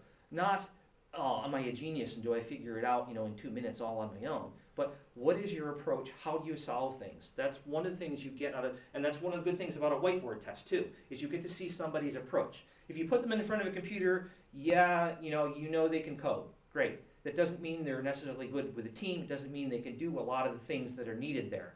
I have one example of a guy that, I have one company that their primary way of looking at candidates was a test. And before they even interviewed anybody, they would send him the test. So one candidate did absolutely phenomenal on the test. He just blew away the manager, like, this guy's great, hire him. 3 months later, they fired him, right? Because he didn't know how to do the job. He was great at coding, but he didn't know how to work with the group. Good question? What is your opinion about personality tests? It depends on the test. There are some that are better than others. There's one that Bosch uses. What's the name of it? I'll come up with it later. But the one that Bosch uses, what they do is everybody in the company takes the test, and then they have the little profile outside. And it's not really a personality test as much as, do I like interruptions or not? Because some people are okay with interruptions and some people are not. Some people are task-oriented. I don't remember the name of it. But there are some that are good. There are some that give you an idea of what works well in terms of how to work with people. There are others that I don't think are relevant at all and that don't really make any difference and that don't help in the job. So I think it really depends a lot on what the test is. I don't know. So for the most part, a company that does a test should not use it as a major piece of the overall evaluation of the candidate. They should interview the candidate. Can the person do the job? Can the person do the test? How does the person get along with other people in the interview? And does this profile match and fit in with the team? That should not be a deal killer, ever. Okay? I don't think. Probably not. And I don't think at Bosch it ever was. So it was just an extra thing. So I like the way that Bosch did it, but actually I don't know too many other companies that still do it. So for the most part, I don't mind doing them if they're some of the better tests. Some of them, and again, I actually took the one at Bosch. I said, can I take this? Because I want to see what it's like. So I've actually got my profile. They sent it to me and everything, and I looked at it, and it was very accurate, because it talked about how I like to be independent, how I might not work well in an organization, which is true. I like working on my own. So a lot of the things it talked about, and that I like to innovate with it, and I like to be an expert in my space and innovate within that space. And that's true too. Like, oh, that was pretty accurate. So I was pretty happy with that test in terms of the accuracy to me and how I related to the other people in HR that I was working with on a daily basis. So I like PI, the predictive index. That's the one that Bosch uses.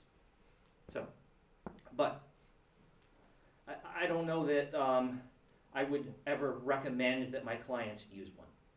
I don't know that it adds a lot to the process. Was there another question? Okay. Rapport. All other things being equal, if you have two candidates that are technically equal, that are both good at their job, the one that will get the job is the one that is best at building rapport with the interview team. I saw this a lot when I was working on site at Pictometry, that we would have meetings after the interviews to go over the candidates. And time after time, the people that they wanted to work with them were the people they built, in the course of an hour, the best relationship with.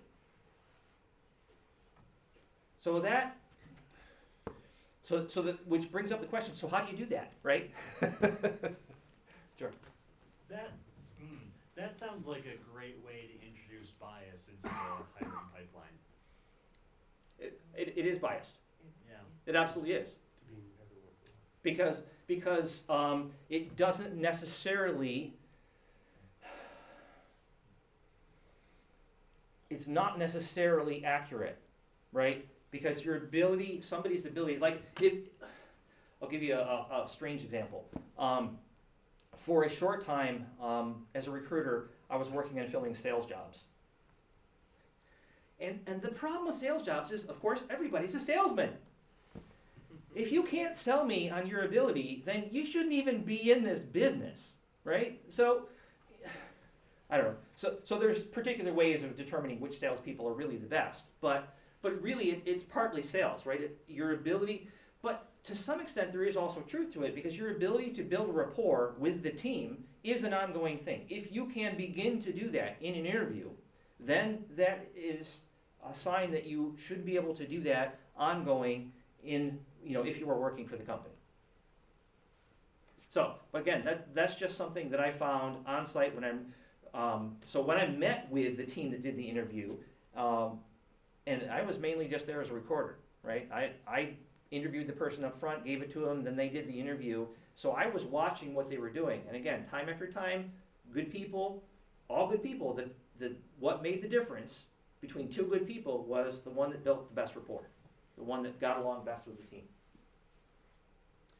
Storytelling, anybody familiar with storytelling? And the idea of storytelling, so to begin with, storytelling is the oldest way to teach in the world, right? This is how people used to teach before there was books, before there was writing, by telling stories.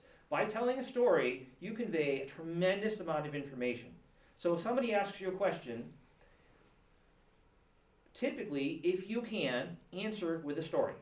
Like, how did I implement this? Oh, I did this and this and this. Oh, and I did this, and this thing was cool, and this was the result, right? You give a little story, something that you can talk about in maybe a minute, maybe 2 minutes. Answering questions with a story conveys a tremendous amount of information to the hiring team about how you work, how you process, how you work with the team, all kinds of information. So it is a great way to tell them what your strengths are by giving them stories. So what you want to do beforehand, so look at your resume. As you go through your resume, look at every bullet point in your resume and say, do I have a story for this? You don't necessarily have to have a story for everything on your resume, but if you can have stories or examples set up for just about everything you've done, then that will make it easier when those things come up in the interview. I mean, you're not going to be telling all your stories, right? So but somebody will inevitably ask questions about something in your resume, and then you'll have a story to answer that, and then your answer will give them a lot more information about you, and of course, why they should hire you. Asking for feedback is something that most candidates do not do in an interview. There's a lot of ways to do this, a lot of bad ways to do it. Begin with, the simple question is, do you think I'm qualified to do this job? Are you interested in me? Is there anything that you feel like I'm lacking to be able to do this job? Because of course, if they say that, then you can, if there's something you don't think you're lacking, you can respond to that, right? You can say, well, I really do have that. At company Z, I did that, in a 6-month project. So asking for feedback is something that most people don't do. It can give you, and if people are hesitant to give you feedback, it means one of two things. Either, 3 or 4 things. 1, they don't know how to give feedback. Or 2, they don't want to give you feedback because they didn't like how you interviewed. Or 3, they're not allowed to. So it's hard to tell which of those it might be. But it's okay to ask for it. You may not get information. You want to do it in a way that's not too demanding, right? Just ask for some feedback about how you did, something of that sort. Ask for what's next is even more important. What's the next step? Okay, we're done with this interview. When can I expect to hear from you? If I don't hear from you in a week, is it okay to give you a call? Should I give you a call or send you an email? What's next? What can I expect in the process? And as part of that, what is okay for you in terms of response time? Some people don't want you to contact them for 2 weeks. Some, it might be 3 days. So find out what their expectation is. So for me, it's about a week. If I talk to you and you don't hear from me in a week, or about a job, you don't hear from me in a week, it's okay to bug me, right? 2 or 3 days, I probably don't have the information you want yet. So I will typically tell people, if you don't hear from me, contact me in about a week. But I provide that. In the interview, you need to ask for that because most interviewers will not give you that information. Did you have another question? Feedback. Sometimes it's easier to ask. So why did you, tons of people applied for this. What was interesting about me that made you decide to interview me? Okay, but that can also be a question you can ask during the interview. Yeah. Right? So why did you bring me in? What did you see on my resume that interested you? This job. Right. Yeah. So again, more questions you can ask during the interview. Just out of curiosity, the what's next question, is that better to ask the hiring manager, HR, one of the other people? I would ask both. Because HR should know the process, right, and what is expected. The manager will know reality. So you'll probably get, well then again, some HR people, I know some phenomenal HR people that are very, very straight, and they will just tell you this is the way it's going to work, and and some managers will hem and haw and not tell you. So I would say ask both if you can. If you have the ability to ask both, if you're interviewing, a lot of times if you're coming in for an in-person interview, you won't be seeing HR. You'll just be seeing the technical team. If you're all, then depends on the company and the process and how they work. So if you are seeing HR, definitely ask them about that. And again, kind of goes back to the schedule, right? What's the order? If you're talking with HR last, then that's a good person to talk to. If you're talking to the manager last, that's the person to ask. So typically, whoever is last in the interview is probably the best person to ask about what the next step is. Okay. Thank you notes. Everybody knows that after an interview, you should write thank you notes. Whether you send it via email or mail, I've known candidates that have in their car, they write a thank you note to each of the people and they drop into the mailbox right outside the company and then they drive home, right? So send it right away, whatever you're gonna send. Handwritten notes are kind of cool. Not a whole lot of people do those anymore, but at least send an email. Probably, even though everybody knows you should do this, probably only about 10% of candidates actually do it. It's really surprisingly low, and it makes a difference because, so as much as like rapport makes a difference, if I've got 2 candidates that are close, that are I can't tell which one is best, and one sends me a thank you note and the other one does not, that is a sign to me of how that person is going to work in the team. It means they're going to be appreciative of the efforts of the other people in the team. So, again, it's just a little plus. It may make a difference, it may not, but it's never ever going to hurt you. Okay, reference checks. References are kind of a pain in a lot of ways. I don't know if you guys all feel that way, but I don't like doing reference checks. It's one of my least favorite parts of my job. As such, I've changed reference checks. I do them a little different. I ask a lot of different questions. I ask a lot of looking forward questions on my references, just because otherwise they're just going to be really boring. One of the problems with references to be aware of is that a lot of times recruiters, when they get your references, they will try to bring them in as candidates. Happens in a lot of agencies. It's just something to be aware of. Some people get mad about it. Some people don't care. I don't do it. But if I'm talking to somebody and they say, "Hey, I'm looking," then then we'll talk. But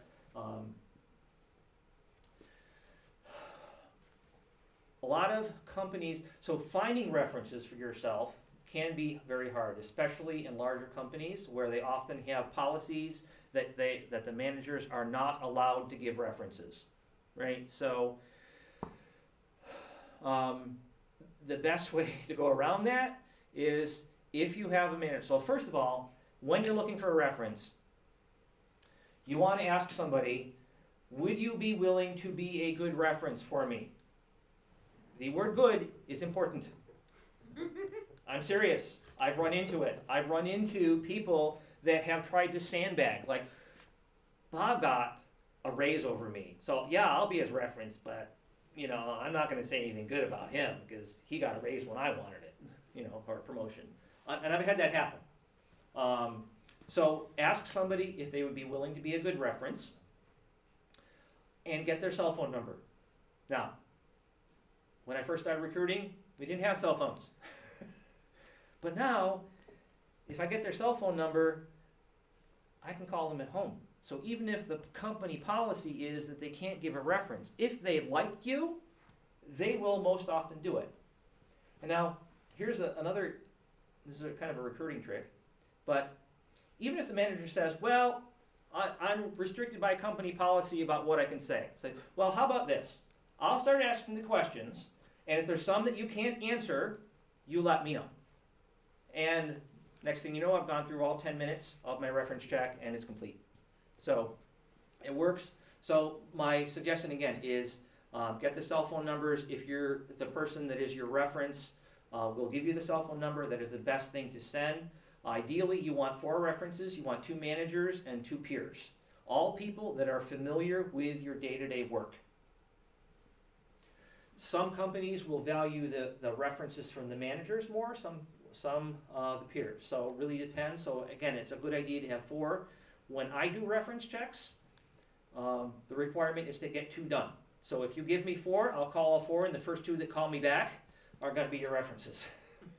Typically, the people you want as references are the hardest people to reach, right? They're people that are good, that know you, and that's just my experience, is that they're always hard to reach.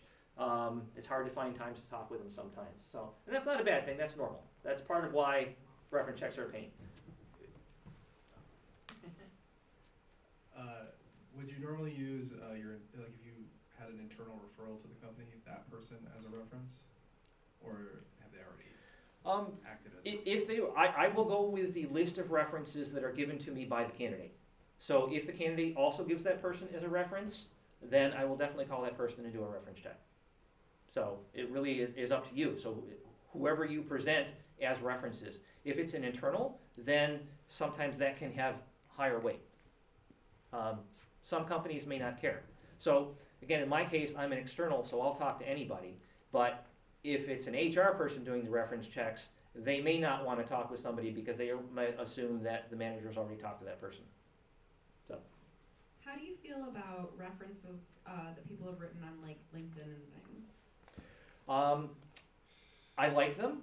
In particular, if I am looking, so one of the things I use LinkedIn a lot, right? So if you call me on the phone, while we're talking on the phone, I'm looking up your profile on LinkedIn. And I'm gonna skim through your profile, and where I'm gonna stop is at your references. And I'm gonna read your references more than I'm gonna read anything else on your profile. I will skim your profile and I will read what people wrote about you, because that's gonna say a lot of different things about what kinds of things you can do and how you work as a team. Typically, on your LinkedIn profile, you want to get your goal should be to get 5 references. One of the things that LinkedIn used to be able to do is used to be able to put on your resume a link to the references section of your LinkedIn profile. That, as far as I know, doesn't work anymore. I haven't been able to figure out a way to make it work. I wish LinkedIn would allow that again, because just putting your LinkedIn profile on your resume doesn't really do a whole lot, because for the most part, that's going to say the same things that your resume does. But if you can somehow get them to look at your references, that's going to add a lot of data. So, I do like those. I will read those when I'm looking over candidates. LinkedIn's made it a little harder because they kind of hide them now, and you have to like go down and open them up and everything. But the best way to get those references is to give them, right? And I assume that I haven't actually done it recently, but what used to be is you find people you like, you write them a reference, you send it off. So when Bob gets the reference, oh great, I'll post, and it asks me if I want to post this, and if I post it, it says, oh, you've posted, now do you want to write one back? Like, oh, okay. So the best way to get them is to give them. Now most of the time you have to give 2 for every 1 you get back, because not everybody will do it back. So be willing to put out 10 or 15 of them so that you can build up your own profile to look good. So that's the long answer to a short question. I will say that at my last job, when a bunch of us all got laid off at the same time, we all got together and started writing references for each other. Yeah, that's good. Yeah, I mean, because if you all know each other, even if you got laid off together, if you all know each other, you know about how you all work, right? And you can give a lot of information that is not going to come across in the rest of the profile or in the resume about how you work and what your strengths are. Okay.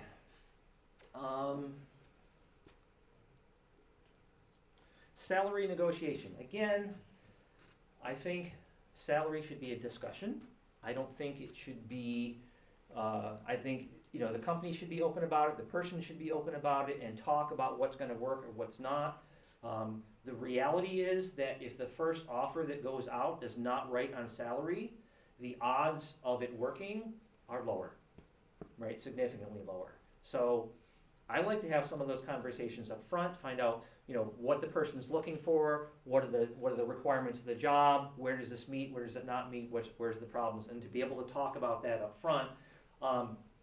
Now, part of the problem is that I've been a recruiter for 20 years and I talk about salaries all the time. So there is no taboo for me in talking about salaries. A lot of people, it's still very difficult to talk about salaries. For me, it's an everyday thing now. So I don't have any difficulties talking about it, but a lot of people do, and that's sometimes difficult to overcome. But that's the best way to approach it, is to have an open conversation. Counteroffer. So if you're going to switch jobs and you put in your resignation and your company comes back with a counteroffer, you've probably all heard this. Recruiters like to tell you, don't take it, right? Do not accept the counteroffer from your company. And for the most part, I agree.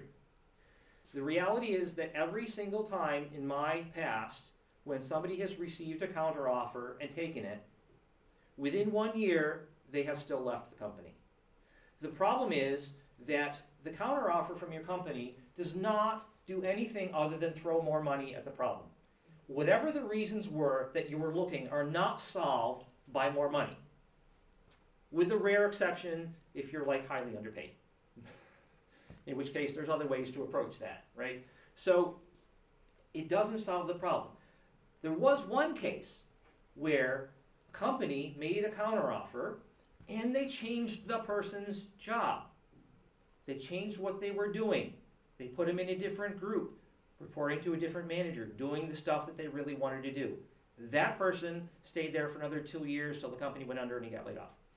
So, but it worked, right? So if the company makes you a counteroffer that is just money, it is not worth taking because it's not going to solve your problem. So the key is, what is going to solve the problems? What is going to change, right? And you got to find it. If there's nothing that's going to change, then it's not worth taking it just for money. Counteroffers from you. So let's say you get a job offer from company Z and you really like it, but the money's too low. So what's the best way to make a counteroffer? So my favorite way is to make a counteroffer with a guarantee. So company Z offers you 90K and you want 100K. And you like everything else about the job. So you tell company Z, if you give me 100K, I will accept it. So you're giving them something in return for getting that salary that you want. Obviously you can't use that if you're, have 5 companies arguing over you, right? You can only use that one time with one company. You don't want to play that game with everybody. But that is a way to get, and it works very, very well. Very high percentage of times that works because you're giving the company a guarantee that, to get the money that you want, or, even if it's not money, right? If you want more vacation, if you want better benefits, whatever things that there are that you want as part of that, if you ask for that with the guarantee that you'll take the job if you get it, most of the time that works. Very high percentage. We're almost on? 15 minutes. Okay, 15. Okay, well good, because we're getting close to done. Reviewing your goals. If you get an offer, one of the things I do with candidates is I say, does this meet your goals? Now, I suppose I should say, first of all, when I interview a candidate, I ask them what their goals are. What do you want? What kind of company do you want? What kind of work environment you want? What kind of stuff do you want to do every day? What are your longer term goals? So after they interview and after they get an offer, does this meet your goals? Is this what you want? Because I don't want them to take it if it doesn't meet their goals. Because I want them to have a job where they're going to be happy and where they're going to stay for a while, right? So that's the thing that I like to come back to, and I think everybody should. So again, part of your goal should be in your marketing plan, right? What do you really want in a job? What kind of company do you want? What are the things that are important to you? And you should have those down. So when you get the offer, look at your goals and say, does this fit? Is this what I want? Is this where I'm going to be happy? Is this where I'm going to stay? Or stay for whatever time period you like to stay. Typically in the software industry, people are going to change jobs every 2 to 3 years. Now granted, that number's a little skewed because of contractors that tend to churn a little bit more. But it's fairly common for people to move around a lot, which, again, this is a discussion that was had on RockDev. If you change your jobs every 3 years, compared to a person that works one job their entire life, you will make 50% more lifetime income than the person who did not change, just by getting salary raises every time you change jobs. It's unfortunate, but that's the way it works, that you get better raises by changing jobs than you do by staying in the same job. Not a good reason for longevity, right? But you can make a lot more money. So my suggestion is, do change jobs once in a while. Don't necessarily be changing all the time, but that it can be good for your long-term lifetime income to change jobs. And I think we're... Okay, last couple things. If you're working, if you're happy, if you've got a job, keep your network up. You never know when you're going to need it. Working with a couple people that got laid off, they didn't expect it. They didn't know that it was coming. The company hadn't told them that they were having financial problems, that they didn't get some of the contracts, and boom, a bunch of people got laid off. They weren't ready. They didn't have their resume ready, right? So keep it up. It doesn't take much time to keep your resume up. Every half year or so, add some of the more recent projects you've done. Helping other people, the whole pay it forward thing. The more people you help while you're employed, the more people there will be to help you if you get unemployed. Or for that matter, even if you're not unemployed, right? If you're looking for a different job. So again, just keep the networking up, because again, these are things that are going to help you in the long run. A favorite example of that is I worked with a candidate. He really liked how I helped him. I didn't place him into a job. 5 years after I talked with him, he called me. He was a hiring manager. He wanted my help finding him people. So by helping somebody, it came back to me in the long run, right? So, and then I filled 2 or 3 positions, with that small company. So, and I think that's it. And what questions do we have? So we have about 10 minutes now. Yeah. Do you want the rocket resume?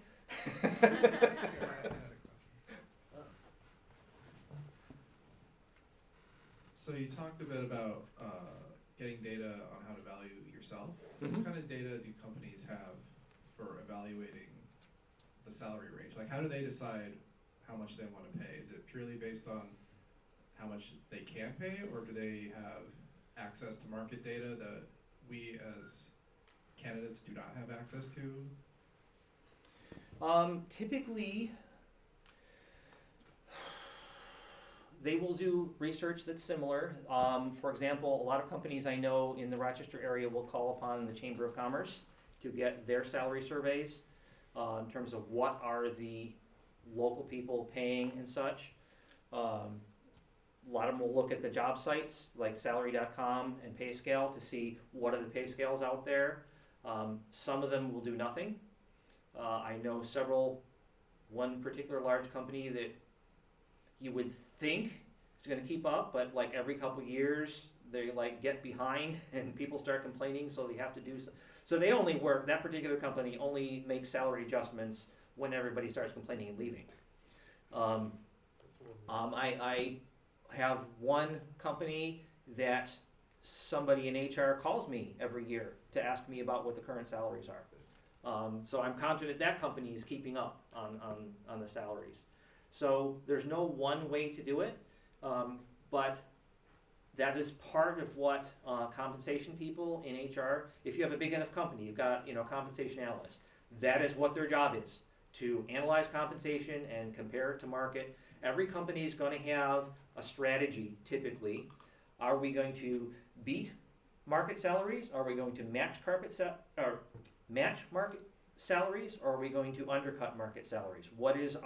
And for example, startups will almost always have salaries that are lower than market because they're going to offer shares which may or may not be worth anything, right? And it's such a cool work environment that we can afford to pay people less because people love to work for us. So you have to know what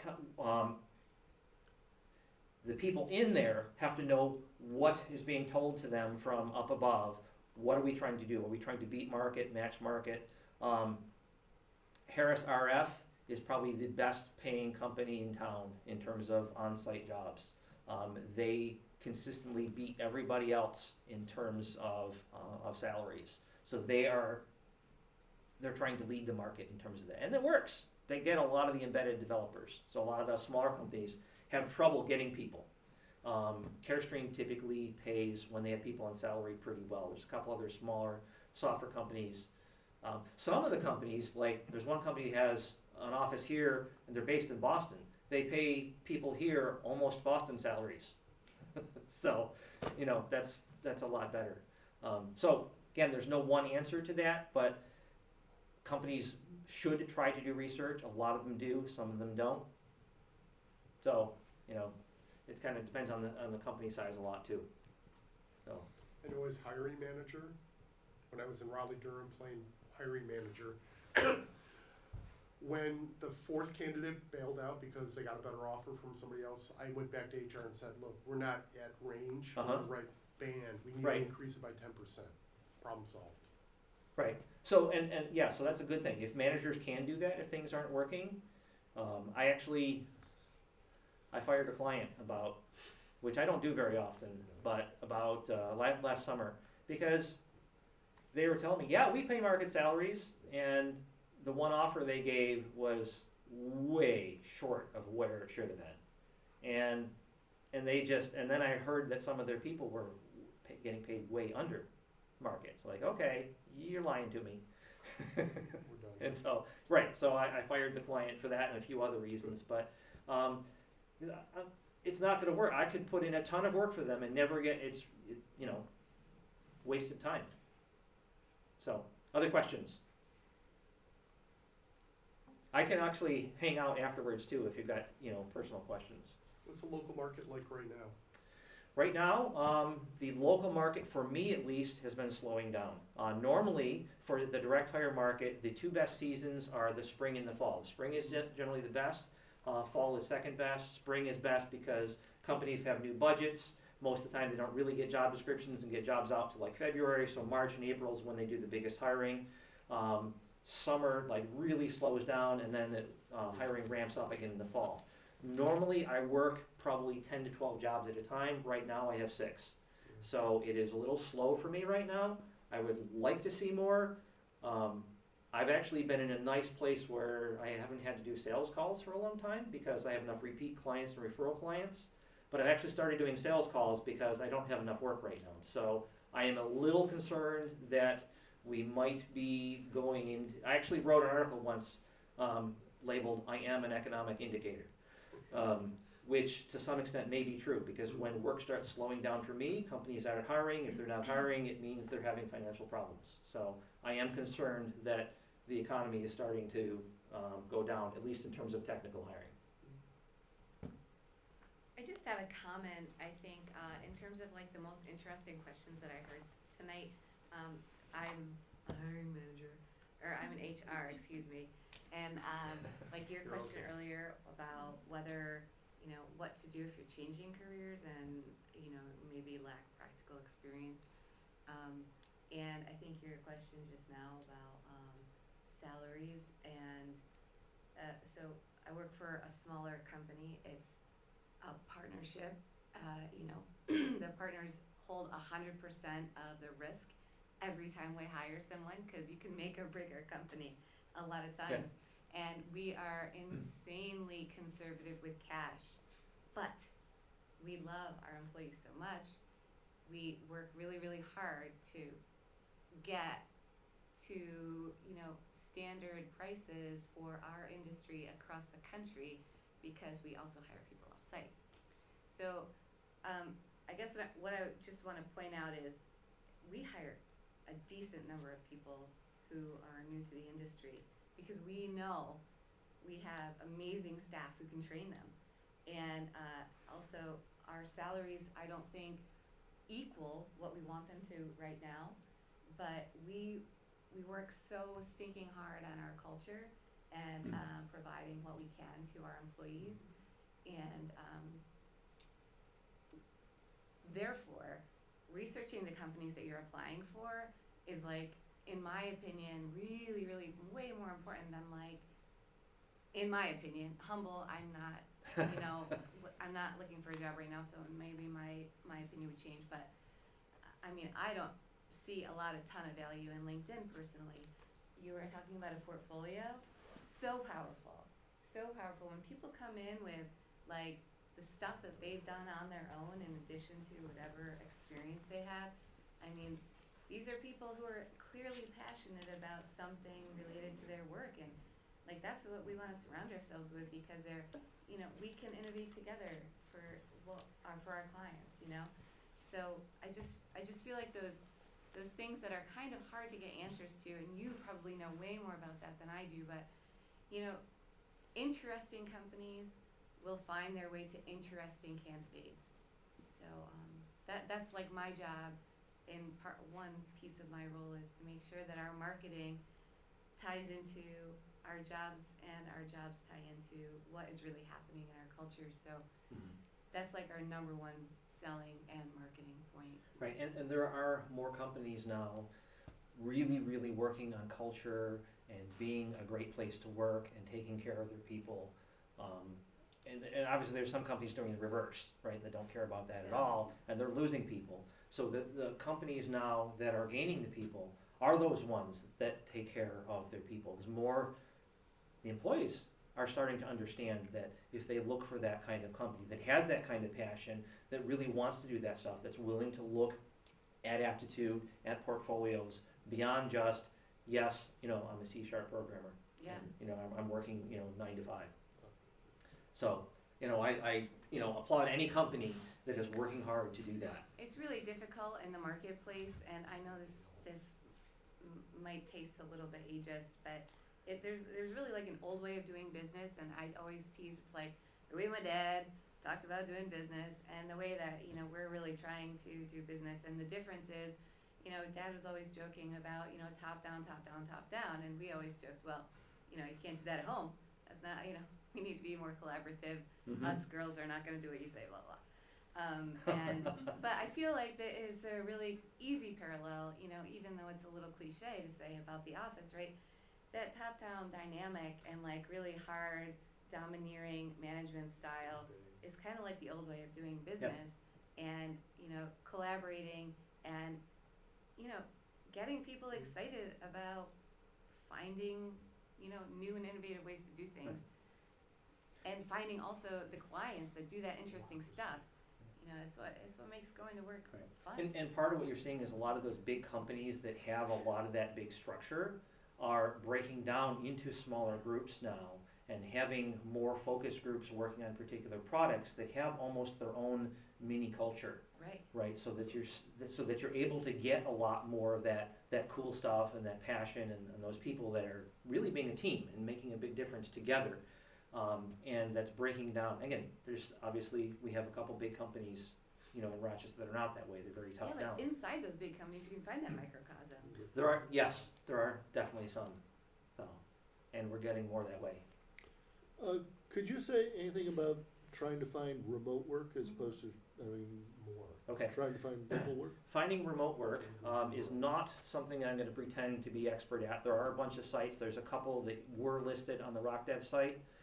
We should probably like post that again, if anybody knows any of those sites. There was like remote.com. We can post those again. Yeah, so there's definitely a lot of sites out there for that. One of the keys is writing your resume around that as well if you're going to apply for jobs like that, to make sure that people know that you're capable of that and that you're interested in that. To be able to demonstrate that you've done it before is a great thing. I just interviewed somebody today that has, you know, he's got 10 years of remote experience, you know, before even local companies started doing that. He was doing a lot of it. So being able to demonstrate that, even if it's only been 1 day a week, you know, any remote work you've done, be able to put that on your resume.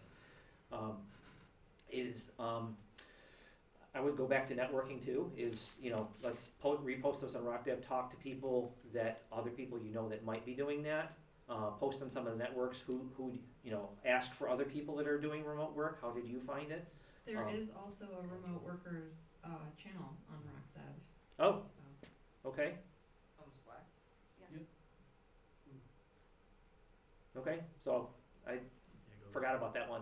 Yeah, so go onto the remote workers channel and start asking there. So again, there's many sites out there that are out there for finding consultants to work on projects. I just have not used them myself, so I'm not an expert on them, but again, we can at least get them going on that channel again. Last question? Anybody? Who wants to be last? Last question. I saw hands earlier. I had more of a comment. Last question or comment? Finish it off. Want the mic? Yeah, it's right here.